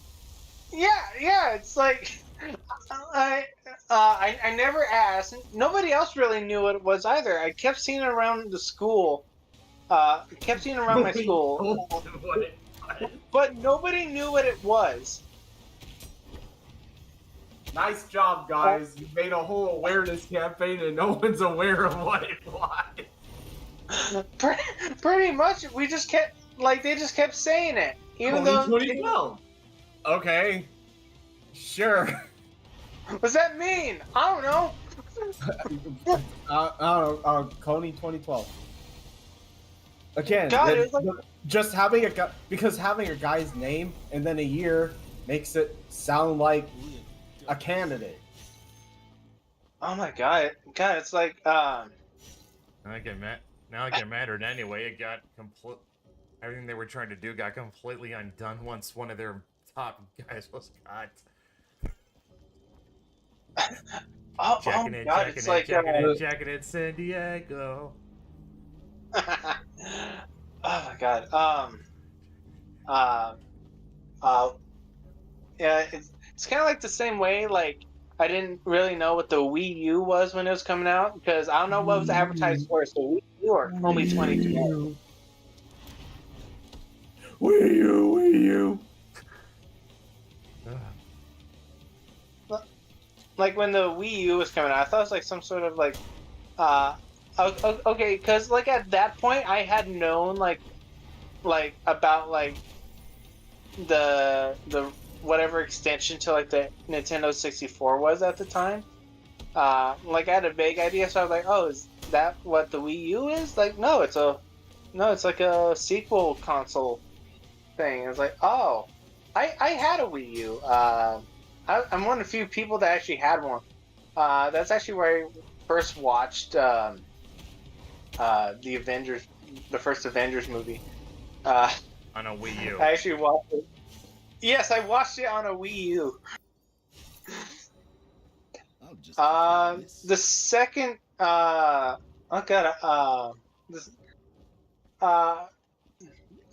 I watched Age of Ultron, I actually saw that one in theaters. That was actually my first date. Damn. Okay, when did it come out? I think I was like, huh? How'd that go? I held her hand and I even kissed her, but I only remember that movie somewhat fondly was because I was on a date. Yeah, that would probably do it. Actually, my first date after high school, we actually went to see me and this other girl. We went to see like Spider-Man: Homecoming. Right. Yeah, it's just, oh god, like whenever I went on like a movie day, it was always fucking superhero movies. It's so fucking cringe looking back. I mean, that's what was coming out then. That's what people like. So yeah. Oh yeah. That was like first time I got like really handsy, but I won't get into that. We're on YouTube. Yeah, we're not Howard. Yeah, we don't need to be Howard Stern. But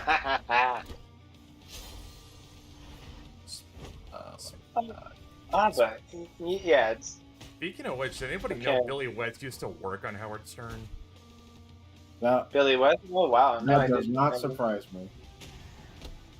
It also kind of puts that Howard Stern is overrated line into a new perspective. Lol. You know, that one at Luck of the Friarish where like Fry jumps on top of that fire hydrant, just yells, "Howard Stern is overrated." Yeah, that shit was personal. Fucking awesome. How many years though? Yeah. Oh my god. There was early in his career he was kind of the shit, but man.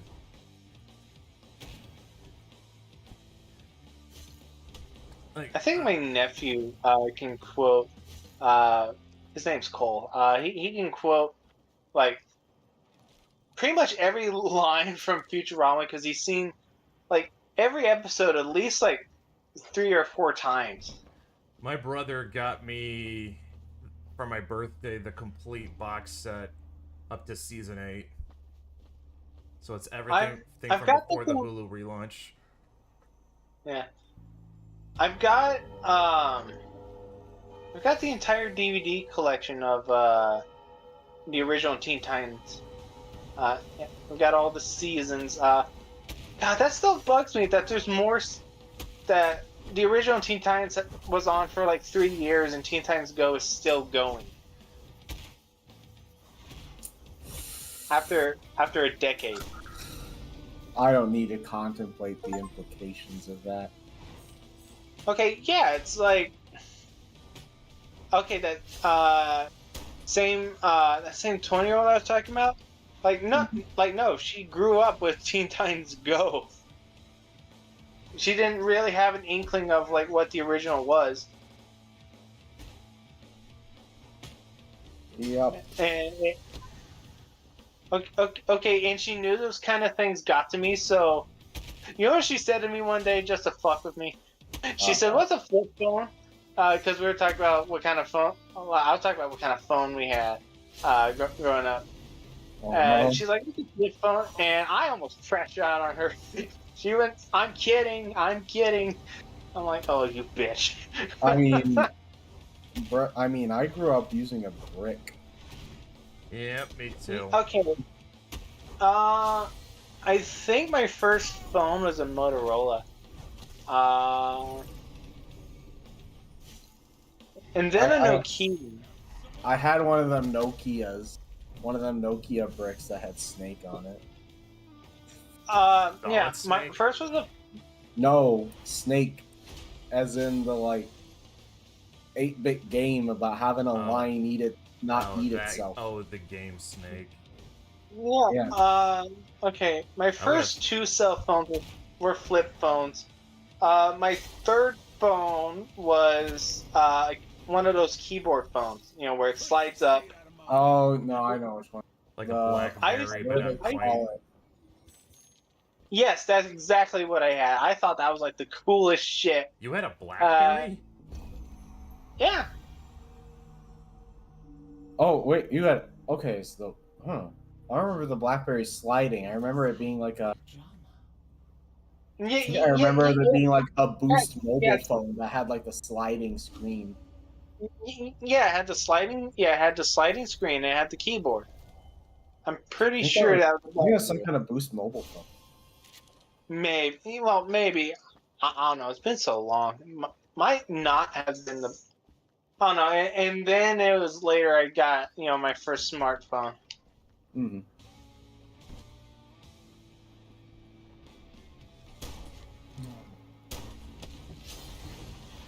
Oh my god.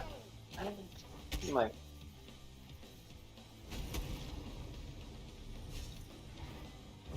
Yeah. Oh. Well, I'm gonna bail out and get myself back to the grind. I'll talk to you fellas later. He's gonna start grinding. Do you at least want to get one last look at the... You at least want to get one last look at the campaign before you take off? Sure. What are we looking at? You let me worry about that. So just take a minute. All right. Gotta get on the grind. Ooh, it's significantly more than when I last checked. Oh, damn, really? It's yeah, the best way I can put it is this thing has exceeded expectations. Well, did we get any more during the stream or no? I don't know. Because I have not... Wait, I can track that. I've got the app. I've got the mobile app. I mean, we were a little north of 1,200 last. Yeah, we've definitely gone up since you last looked. All right, sweet. Yeah. Speaking of which, I'm gonna get back to the grind and keep working on mechanic. Yeah, I'll just... Okay, just let me tell you.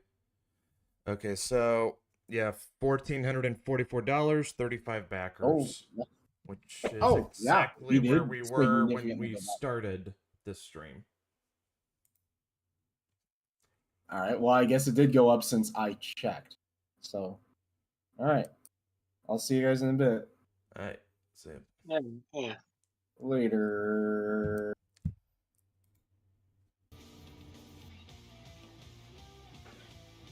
Alrighty.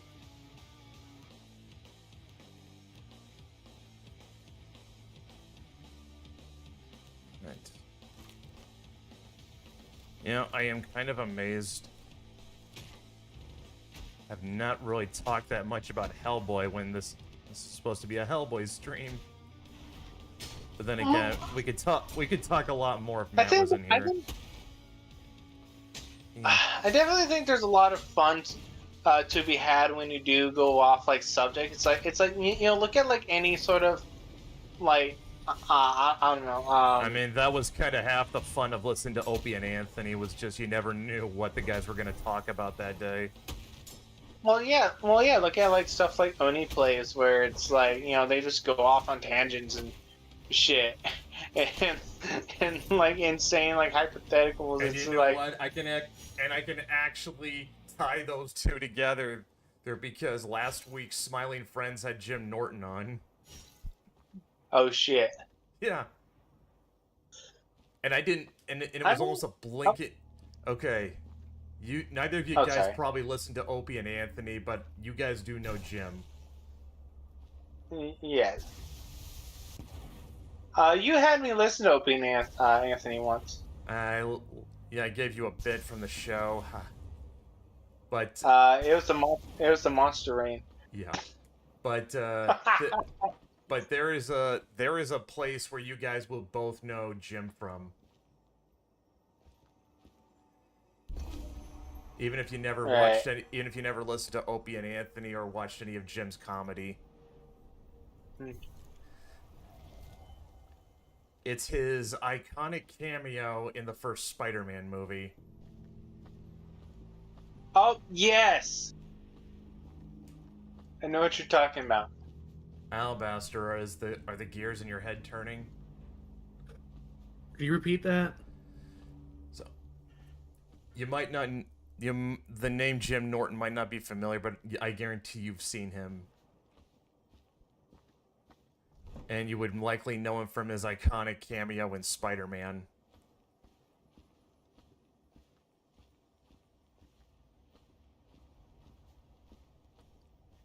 Which one? The first Spider-Man.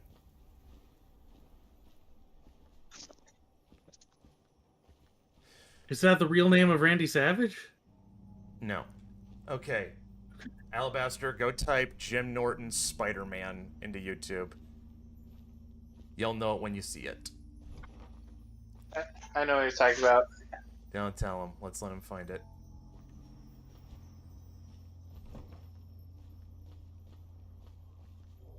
Oh, yes. That is the guy that I don't recognize from anywhere. Fuck you.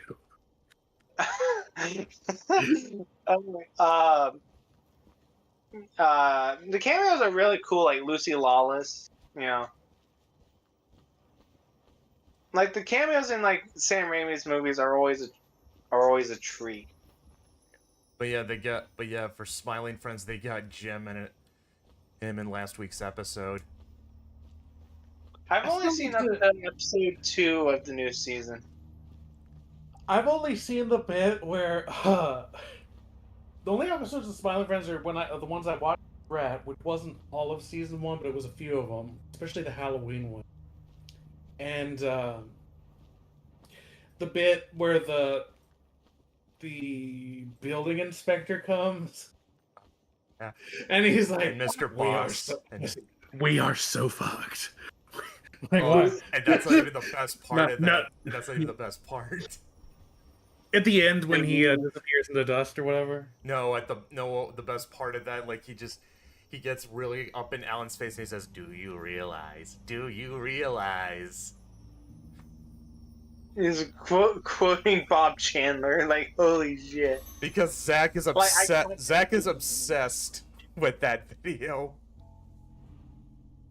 Like, yes, like it is. Oh yeah, the Chris Chan reference, right? Oh god, I caught that immediately. That was like the funniest. Like I was just caught by surprise. Like, oh my god, they did it. Like there's a podcast where Zach talks about like how he's obsessed with that video, and that and Michael just says, yeah, you quote it like 80 times a day, and Zach says, yeah, I probably developed a tick from it. Like, do you realize?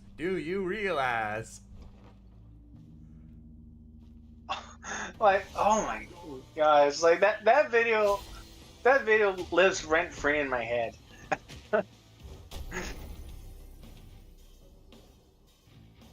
like a lot of Chris Chan stuff like lives like rent free in my head just because how like weirdly iconic some of that shit is. It amazes me that one man has been able to fit so much cringe into a single lifetime.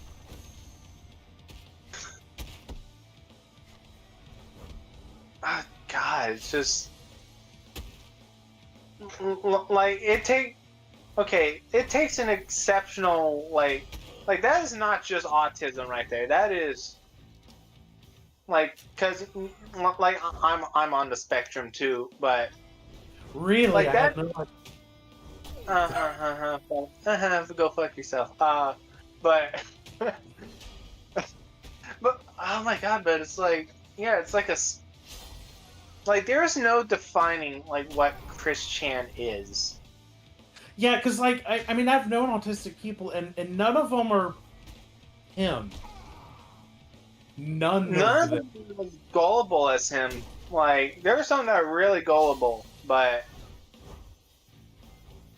like he was talked into believing like in a dimensional merge, and that wait, did the idea guys were they the ones that told him he had a vagina growing in his taint, or was that him? Who knows? I don't know if you know the story, you know, where he cut open his taint because he thought he was growing a vagina.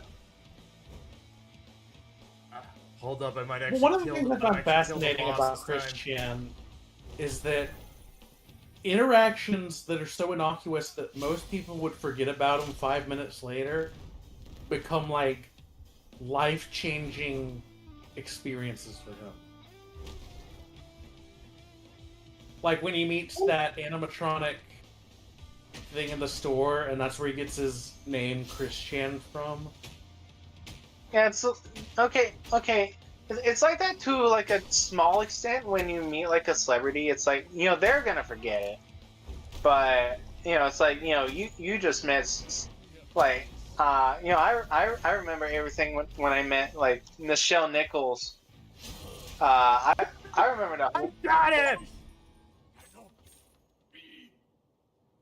I killed the boss. Holy shit! I killed him. Are you sure? Are you sure I'm the autistic one? I'm joking. But yeah, it's like, I remember like every interaction I had with a celebrity, but it doesn't change my life to the point where I changed my fucking name, and he did it over an animatronic bear. Yeah, that and the fact that he has like a weird personal lexicon. Yeah, he has his own language. Yeah, for like, and once you like figure out how, you know, the story behind it, you're like, okay, but he's very insistent on using that particular verbiage, like monthly tugboat. Right. Or talk about his bent duck. Oh my god, I actually killed the boss this time. Yeah, when he talks about China. China. I I think Christian actually just does outright say those words now. You want to know like how cracked he is? Oh, I already know. He refers back to the Chris Chan documentary just because his own memory is that unreliable. He refers to it back to it as what? Anything he needs to remember about his life, he refers back to the Chris Chan documentary. Oh my god. Like he's he's become that much of an unreliable narrator. Like, God, even he knows it. I don't think he knows it. I think it's just like You brought something back from the WYRD with you? I think his brain is just so cooked. He can't remember anything correctly anymore. Oh my god. You know the sad part is, not to that extent. But okay. We were joking earlier about me, like calling each other gooners and shit. You know, me being gooner, you know, saying I was. I've met people who are like legitimate, like honest to God gooners, and it literally like their brain is like mush, and it turns to mush. Yeah, because of the I forget what chemical it is, but the pleasure gratification response.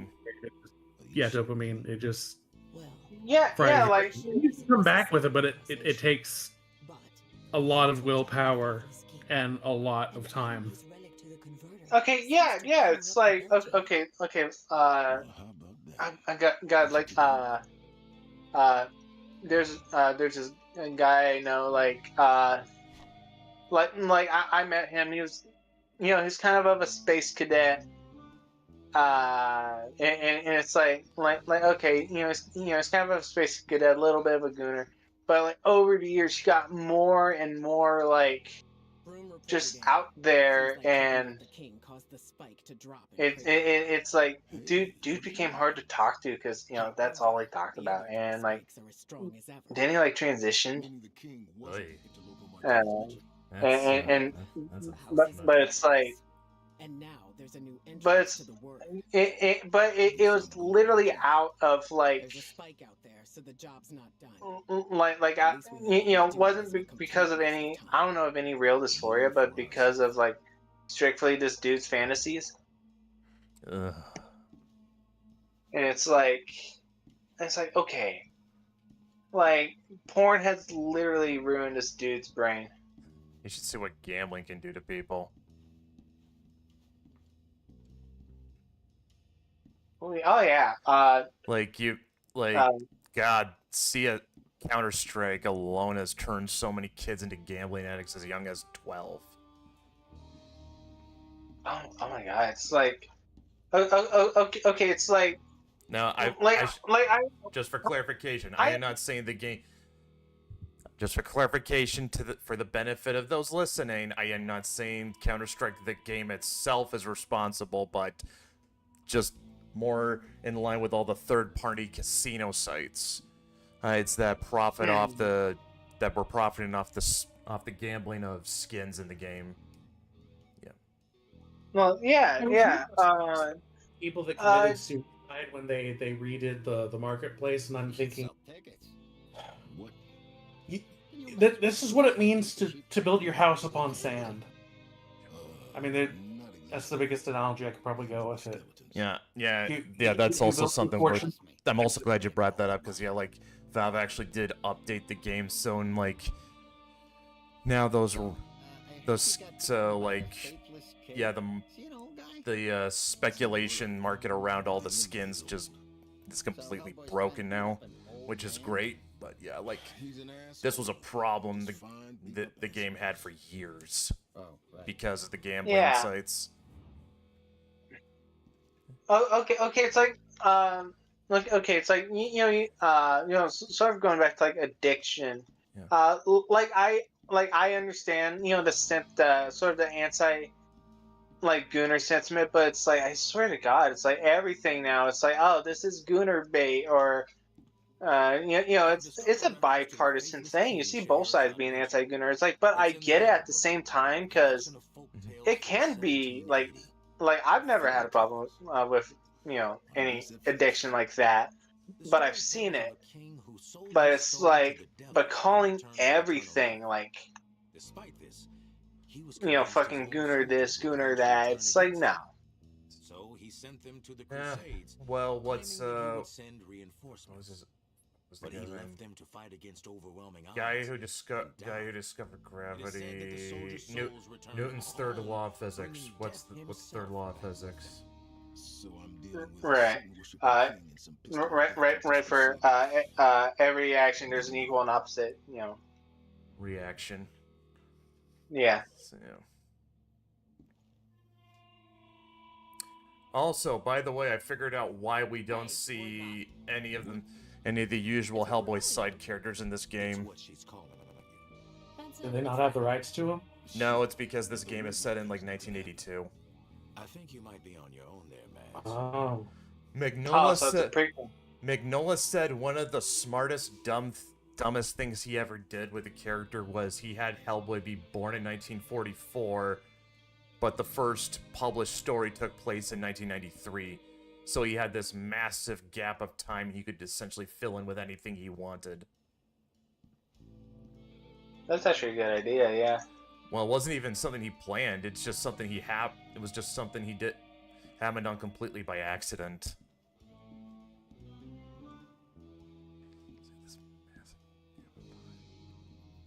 So, yeah, that's why pretty much every Hellboy story has a date attached to it, so you can figure out where it fits in the timeline. Like, if anything happens before, like, 1993, there's a pretty good chance you're not gonna see Liz, Abe, Johan, or Kate in it. How's it going? I've been racking my head to remember what happened before you drag my sorry ass out of the WYRD. Anything come back to you? I remember hearing a really loud roar, voice, whatever it was. Yeah, it was just a me. The things I was fighting hurt it too. Yeah, I'm a pretty big fan of non-linear storytelling. That's kind of creepy. Yeah. I don't know if I'd call it non-linear. It's just more like. Well, yeah. Well, yeah. Not non-linear, but like, sort of like you can sort of piece together a character's life by going to different points in time. Well, like that's essentially what you can do with pretty much all the Hellboy comics.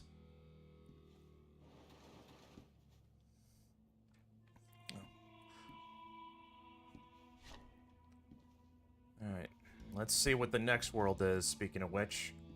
Oh, what's this? This door was not here. Oh, different entrance, huh?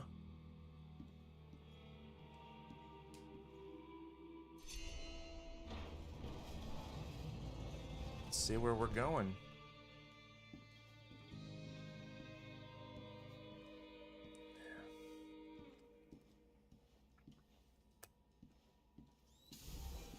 Ooh, green.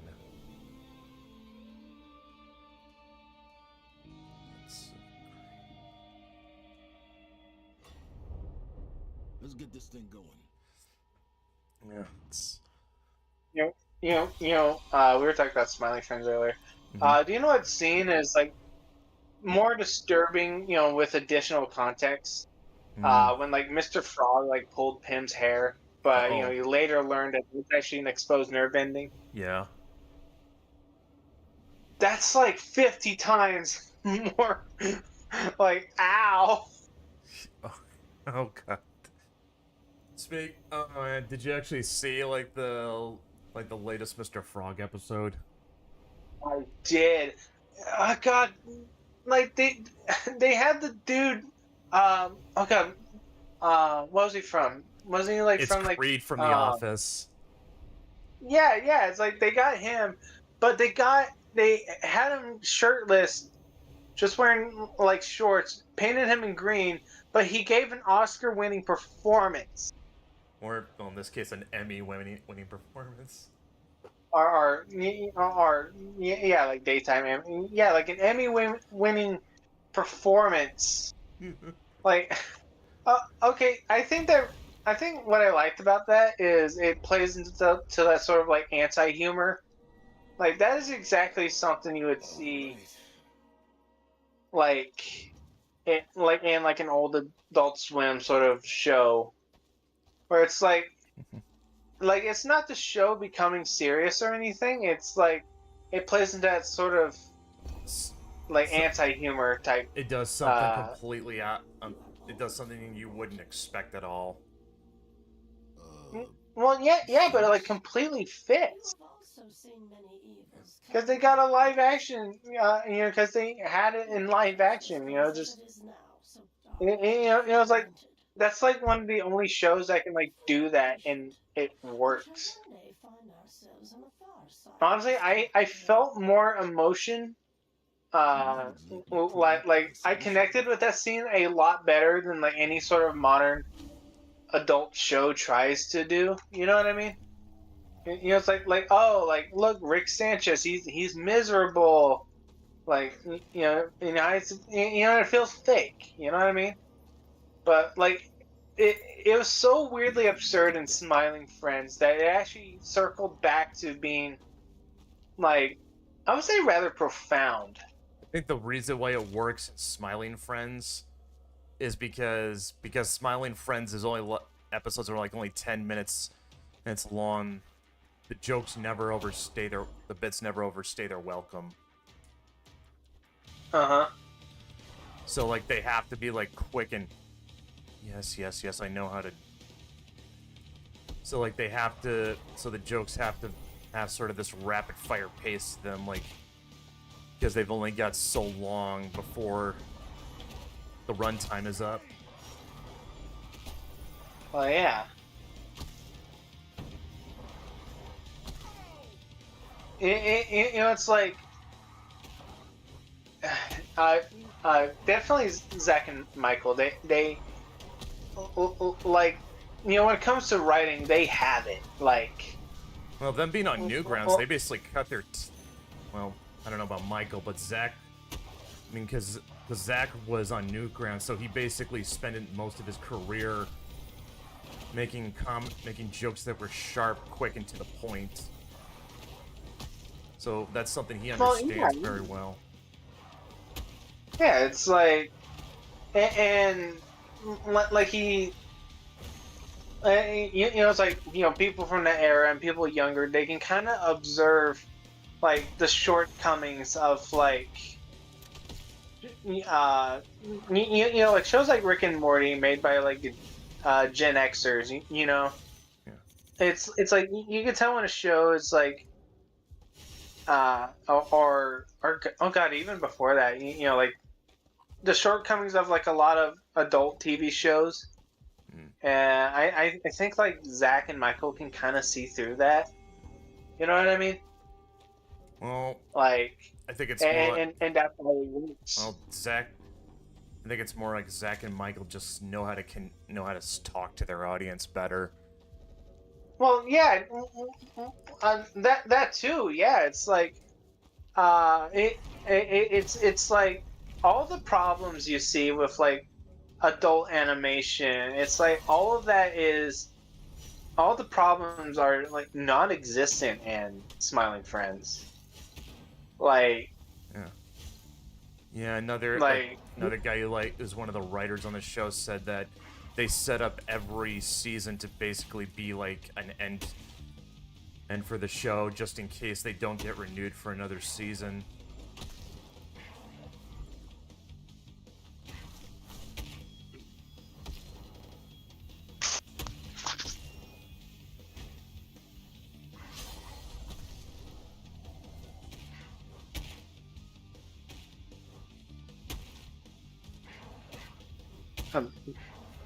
I'm sorry, someone was texting me. But yeah.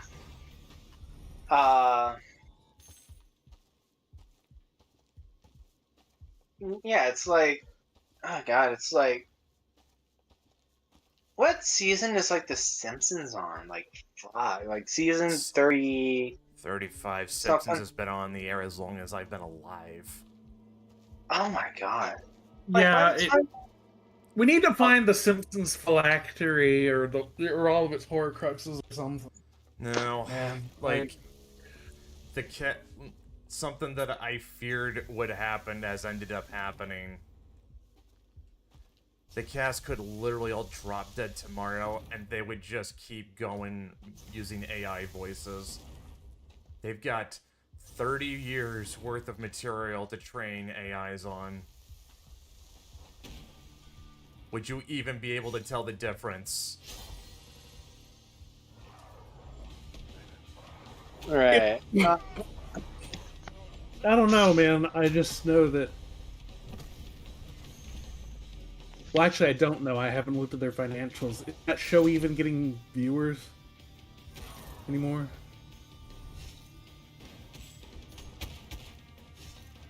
They don't. I don't know.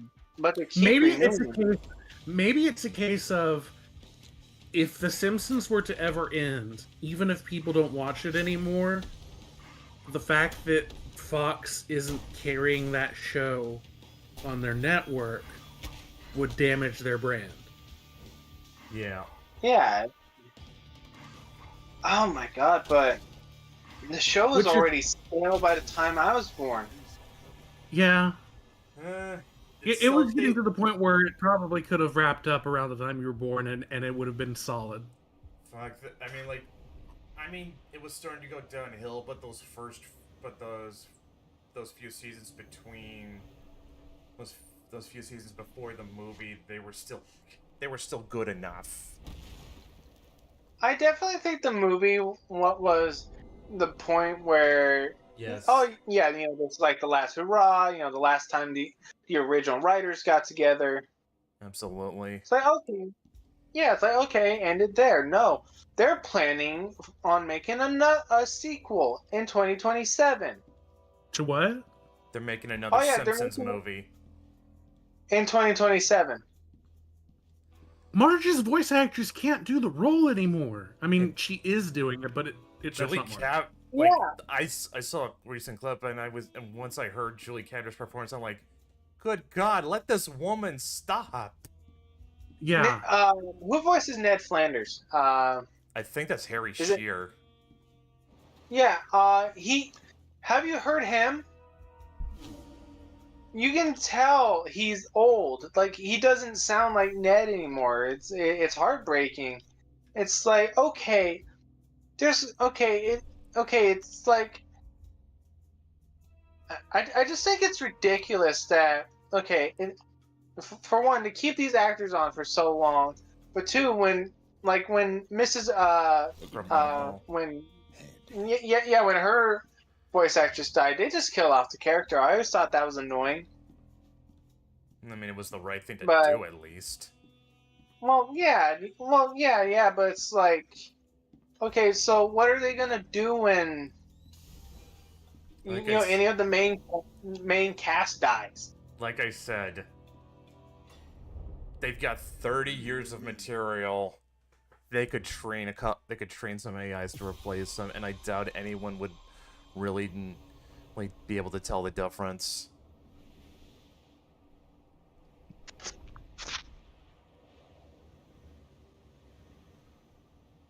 That's what I honestly think they'll do. They've probably got something in their. They've probably got some kind of writer in their contracts where they can do whatever they want with their recorded material. I guarantee that.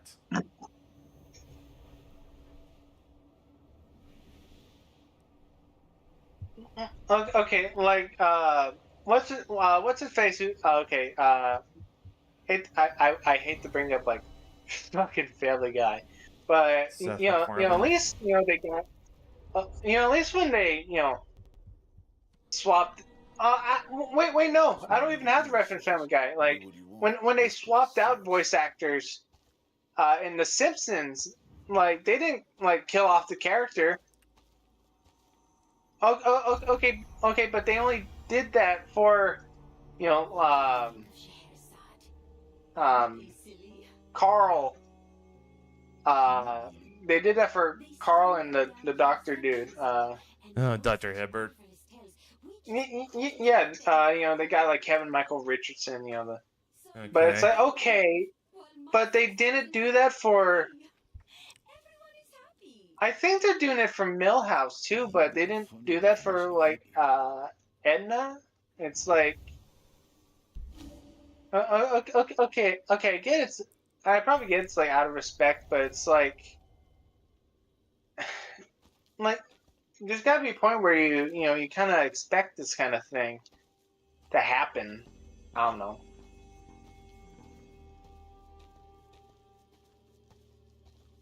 Probably is the better thing to like let the character rest with the voice if they've been the voice for that long, but but then again, they got, you know, they never found a replacement for like Apu, and I felt Apu definitely was cheated, you know, during that whole shit, you know. Yeah, what? You know what they? Yeah, I know. That's like.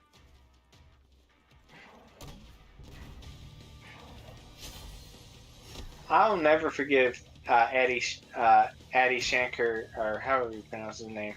Yeah. It was. Then that other dude. Yeah, the guy who made the video.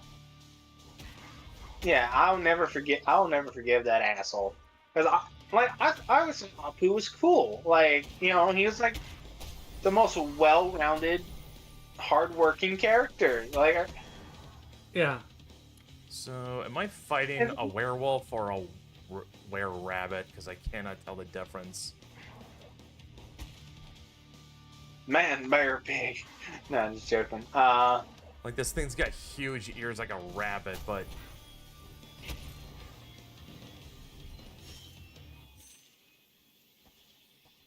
If you're watching the stream, you didn't probably know what I was talking about. I've got so many tabs open, I've been trying to find the tab and just... ugh.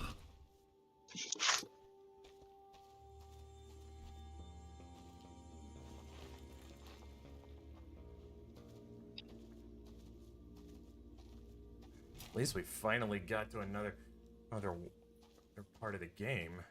I was getting sick of being stuck in that castle world.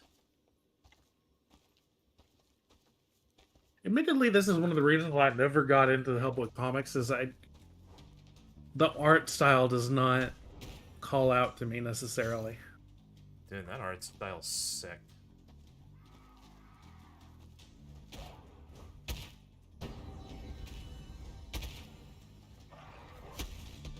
I can get why some people don't really dig it. I mean, I personally love the style, but it's like, yeah, I can kind of get it.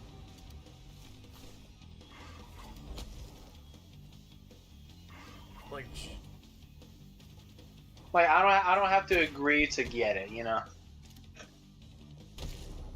No, it is unique, and it fits the tone perfectly. It's just not my cup of tea. Yeah. Yeah, like.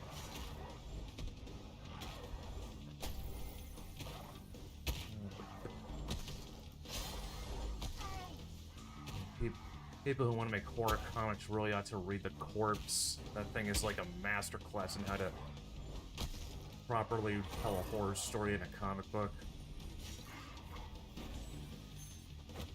Yeah, I've any real attempt I've tried at horror so far has not been the best, but I'm getting better. Definitely been doing my research, and I want to try my hand at it again.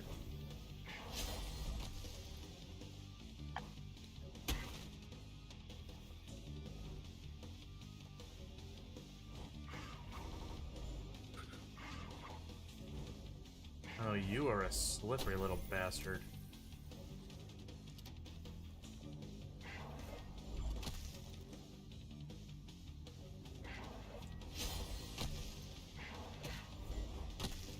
I think it's sort of the best sources for, like, looking up how horror is done is like looking at source material that isn't typically like horror, but you know, because you can kind of see like the or you know, like the contrast.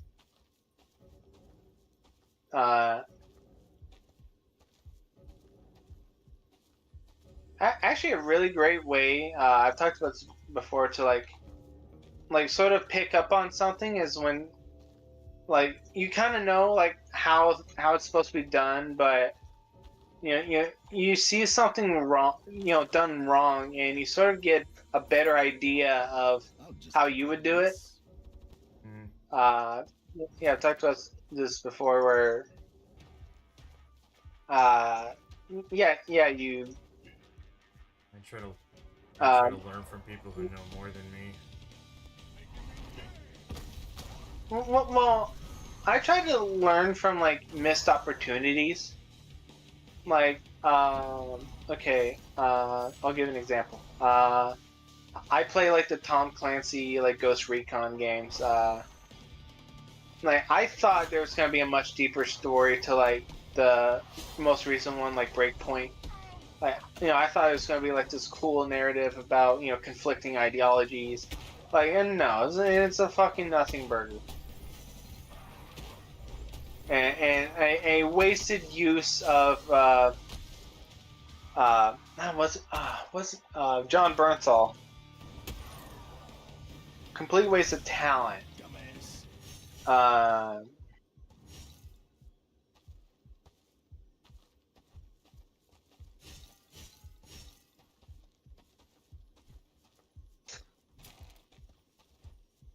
Oh my god, but yeah.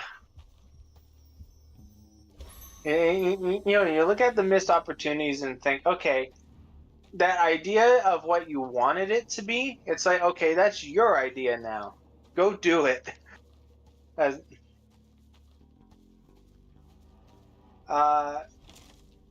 and you can do that with like misconceptions too.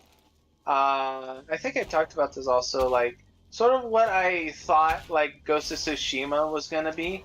I was thinking it was more literal, like when the trailer came out, when it was just like there was like sparse information on it. Like I was thinking like, oh, was he like killed by like the Mongolians and he came back as a ghost? You know what I mean? There's like sparse information about it, and I thought like, oh, is it a literal Ghost of Tsushima? Like no, but the I'm sure the idea's done, been done before. Like the avenging spirit of a samurai. I'm sure that's been done to death, but it's like that idea you have of it. It's like, okay, that's your idea now.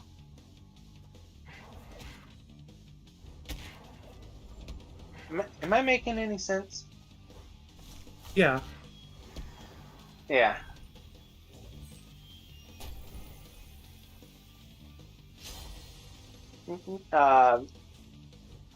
That's why looking at mistakes are such a great learning tool. It's like, well, I mean, you don't look at the mistakes and and take them pro bono. You kind of have to know like that this was done wrong.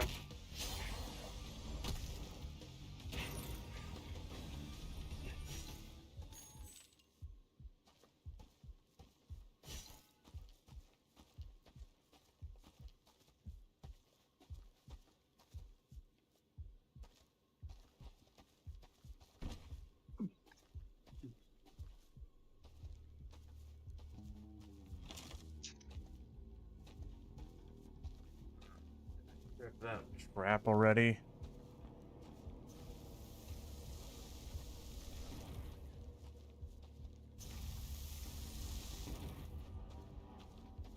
There we go.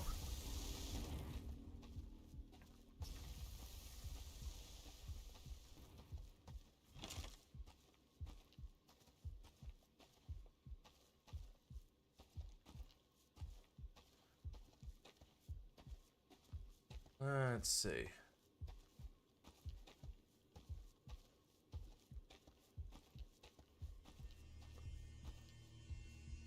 have been here before.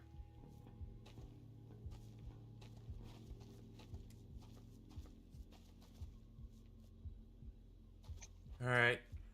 I'm gonna see how long I've been going. 2.5 hours. Okay, let's see if I can get killed and then we'll call it.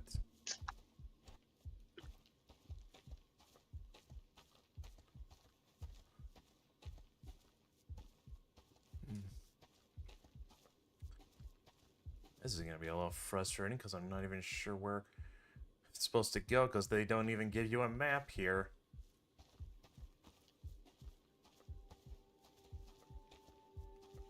I mean, you're supposed to be lost in whatever this mysterious word is, so wouldn't make sense to have a map.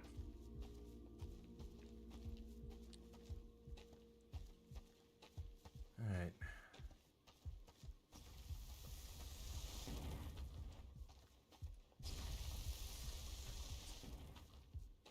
See if I can find something to kill me.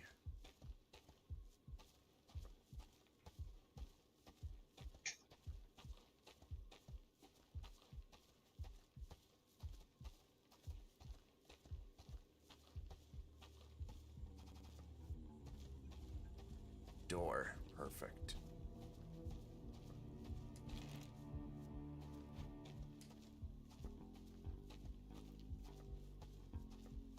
Monsters. Also good.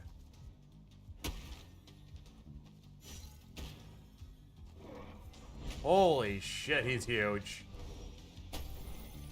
Damn right I am. Hishiaka Bono mentioned.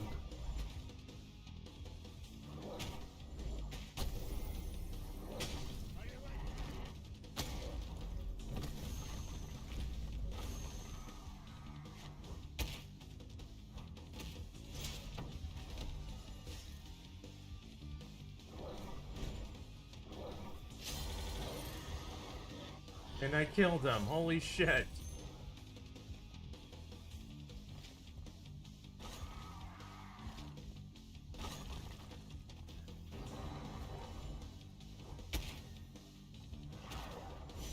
Did you see? I don't think he was the. I don't think Mike Mignola was the artist for the interiors, but he did the covers for the Witcher comics.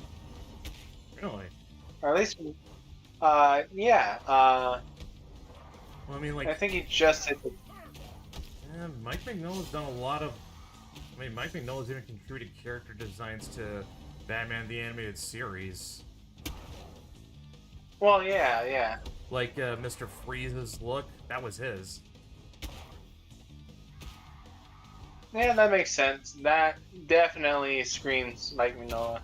Hell, like Disney even asked him to. Even went to him when they were working on Atlantis: The Lost Empire.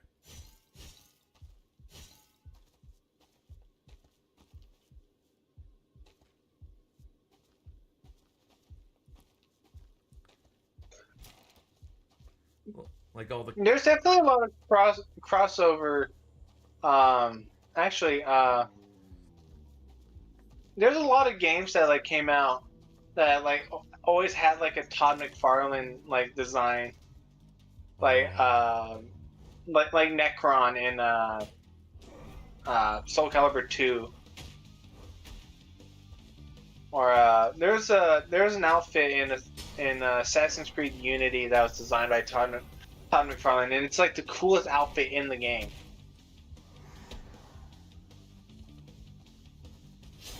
Like that, I kind of wish was like the main outfit, but it was a little too Todd McFarlane-esque. Like it kind of breaks the immersion. Doesn't break the immersion, but it's a little comic booky. Because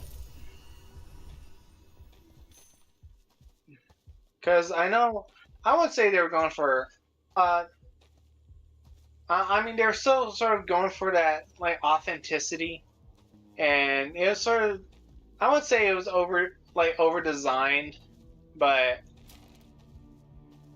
I mean, I get why they didn't use it, but I kind of wish it was the main costume. You can look it up. I cannot believe it. I am actively trying to get killed, and nothing seems to kill me. This is what it's like to be Gotcha Gurnison.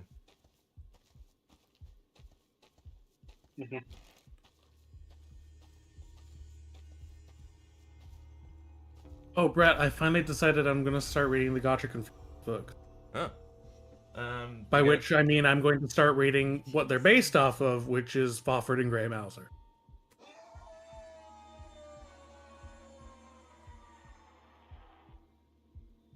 You know, I have the entire. Speaking of books, I have like the entire Witcher book series. I need to. It's like I need to get the books. You know, they're the Witcher was plagiarizing. I'm not really a do-nothing guy. Blanking on the name, but you know which one I'm talking about. You know, I missed the part where Fawford and the Grey Mouser had a dwarf that was seeking redemption through death in combat. No, but that dynamic is what they went for. With the two characters, never mind. Let me put it to you this way. I was reading reviews for the first Gotrek and Felix books, and people were like, oh, this is basically Fawford and Grey Mouser.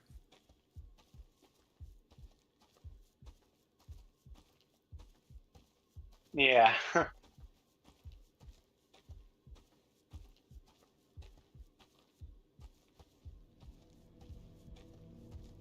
Okay, so it's derivative, so it's Batman. I don't hear you complaining.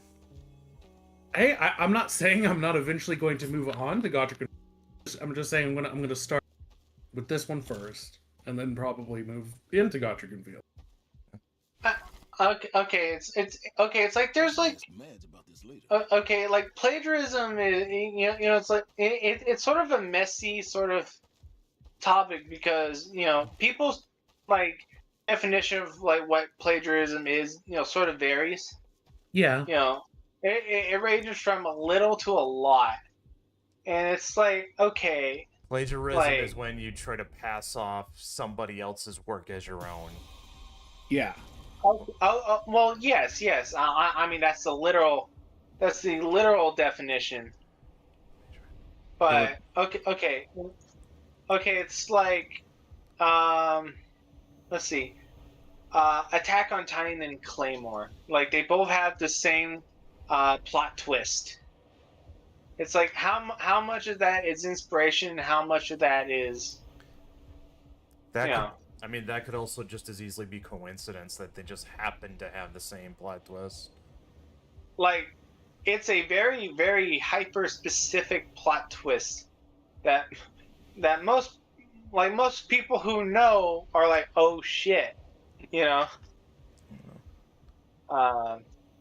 Spoilers, go read Claymore. It's better than Attack on Titan, but I have read, and I'm like. Even then, I mean, even with that same plot twist, Attack on Titan still has enough that's different about it. Well, yeah. Well, that's sort of what I'm talking about. It's like people's definition of plagiarism is like it sort of deviates from like the actual definition. It's like if you have like aspects that are similar, or if you take inspiration, people will say. Oh, you're plagiarizing, or oh, that's plagiarism, and then there's like sort of the case of like The Witcher and like what's the name, the Elric? Yeah, Elric. Whatever his name was. Yeah, it's Elric. Yeah. That's an even messier case right there.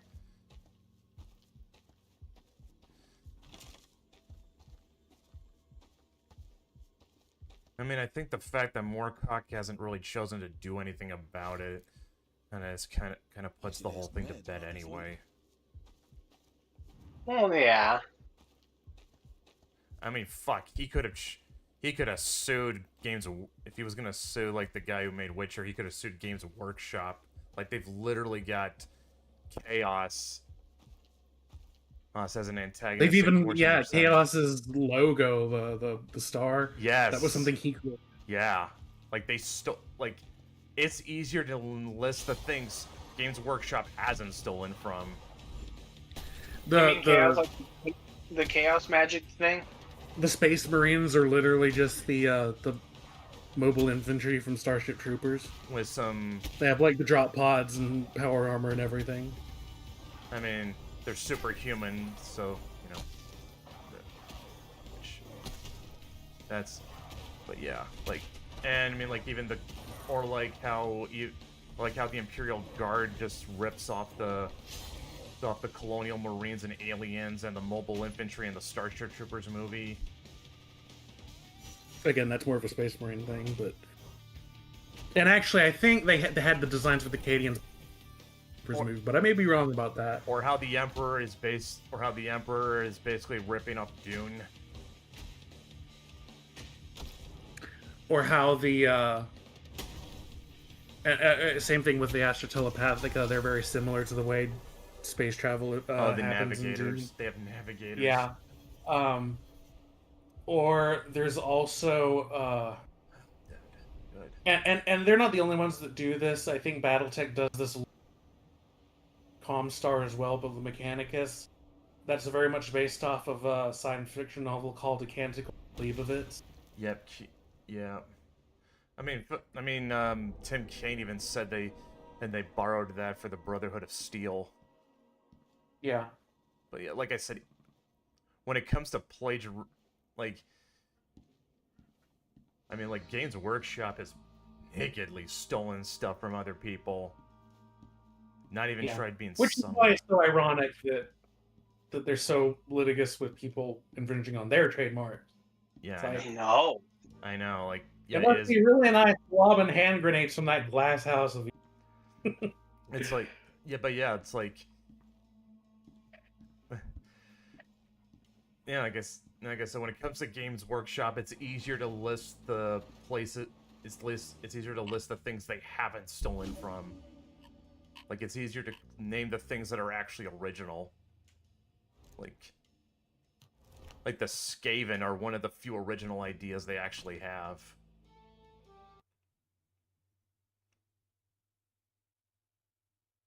But what is unique about the setting is the whole.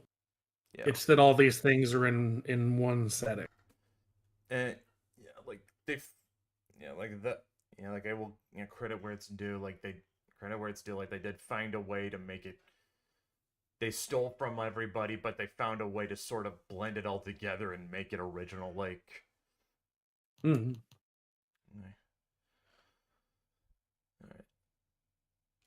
All right. I think I'm ready. I think that's about it. I mean, yeah, like plagiarism's like one of those things that, like, you kind of really have. Like, plagiarism's like one of those things that's really kind of charged just because of the implication it carries when a work can just be derivative of something. I mean, early Batman did directly plagiarize the Shadow. There's some I know that's a different discussion, but it's more like Gotrek and Felix, like, even though it is so much different than Fawford and the Grey Mouser, like, I'll concede that it's probably also very derivative of it, and that might have actually been the intent, and that William King was going for when he started writing them.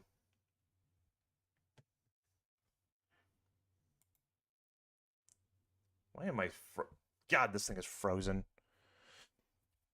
But just by virtue of them being in a different setting and them having, and even if their dynamic is similar, I think it's different enough. Yeah, it probably is. There we go. Finally closed down. Good. Oh, I had a question about playtesting. We're still doing Star Wars and stuff. At some point, do you think we'll get to take a crack at Vampire the Masquerade? Because I've never played that before, and it looks kind of interesting.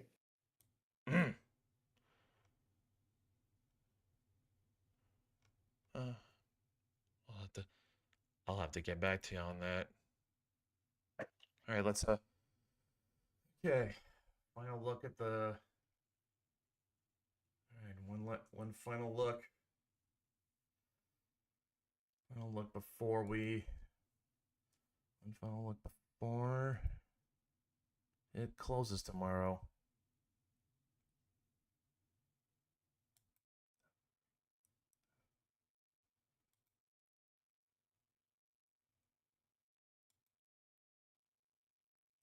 All right. Hasn't moved at all, but where it's at, I can't complain. The fact we're here at all is like, yeah, shit. Because last time I looked, it was only at 27, so that's like 8 more people. Uh-huh. Yeah. Yeah, fear of missing out is real. Yeah. Damn. All right, guys. Because you get like the initial backer. Oh, yeah.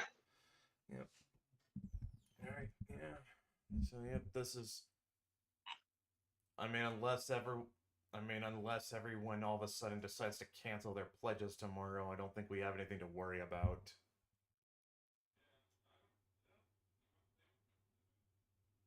Right. Which, could that happen? Yeah. Is it going to happen? I don't think so.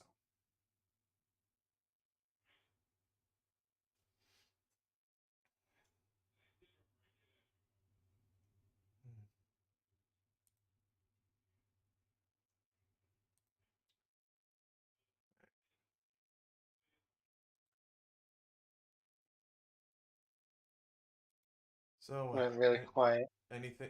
It's just kind of the end of the show. Everyone, what do we want? Anything to say before we call it? Thanks for backing.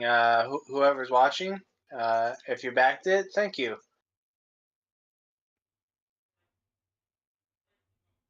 Yeah. Master. Mm-hmm. You don't have anything to say?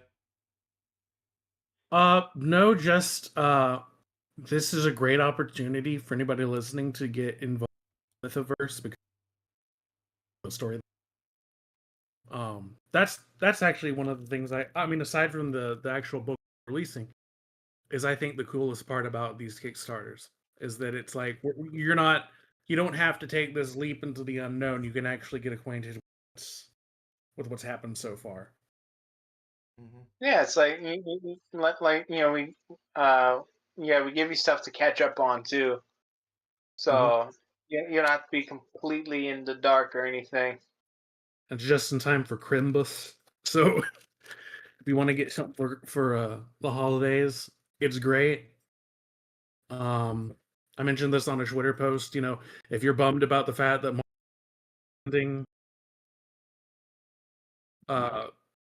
this is really a great series. Bummed about what ending? You kind of cut out a little. Oh, Marvel Ultimate series. That line.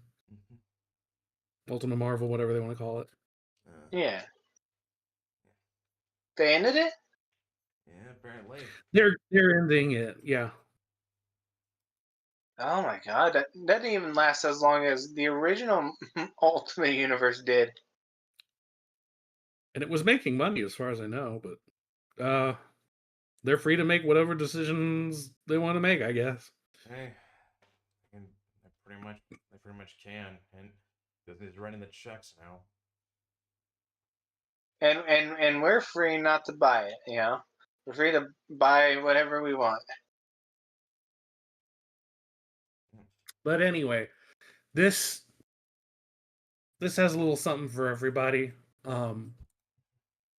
And so that combined with the fact that we're getting a whole bunch of new stories set in that kind of culminate is something to really look forward to. So I hope you'll back us. A lot of artists worked really hard on this. A lot of really talented artists. Many Balkans died to bring us this comic book. Yeah, this thing is going to it'll end tomorrow, 5:20 p.m. PST.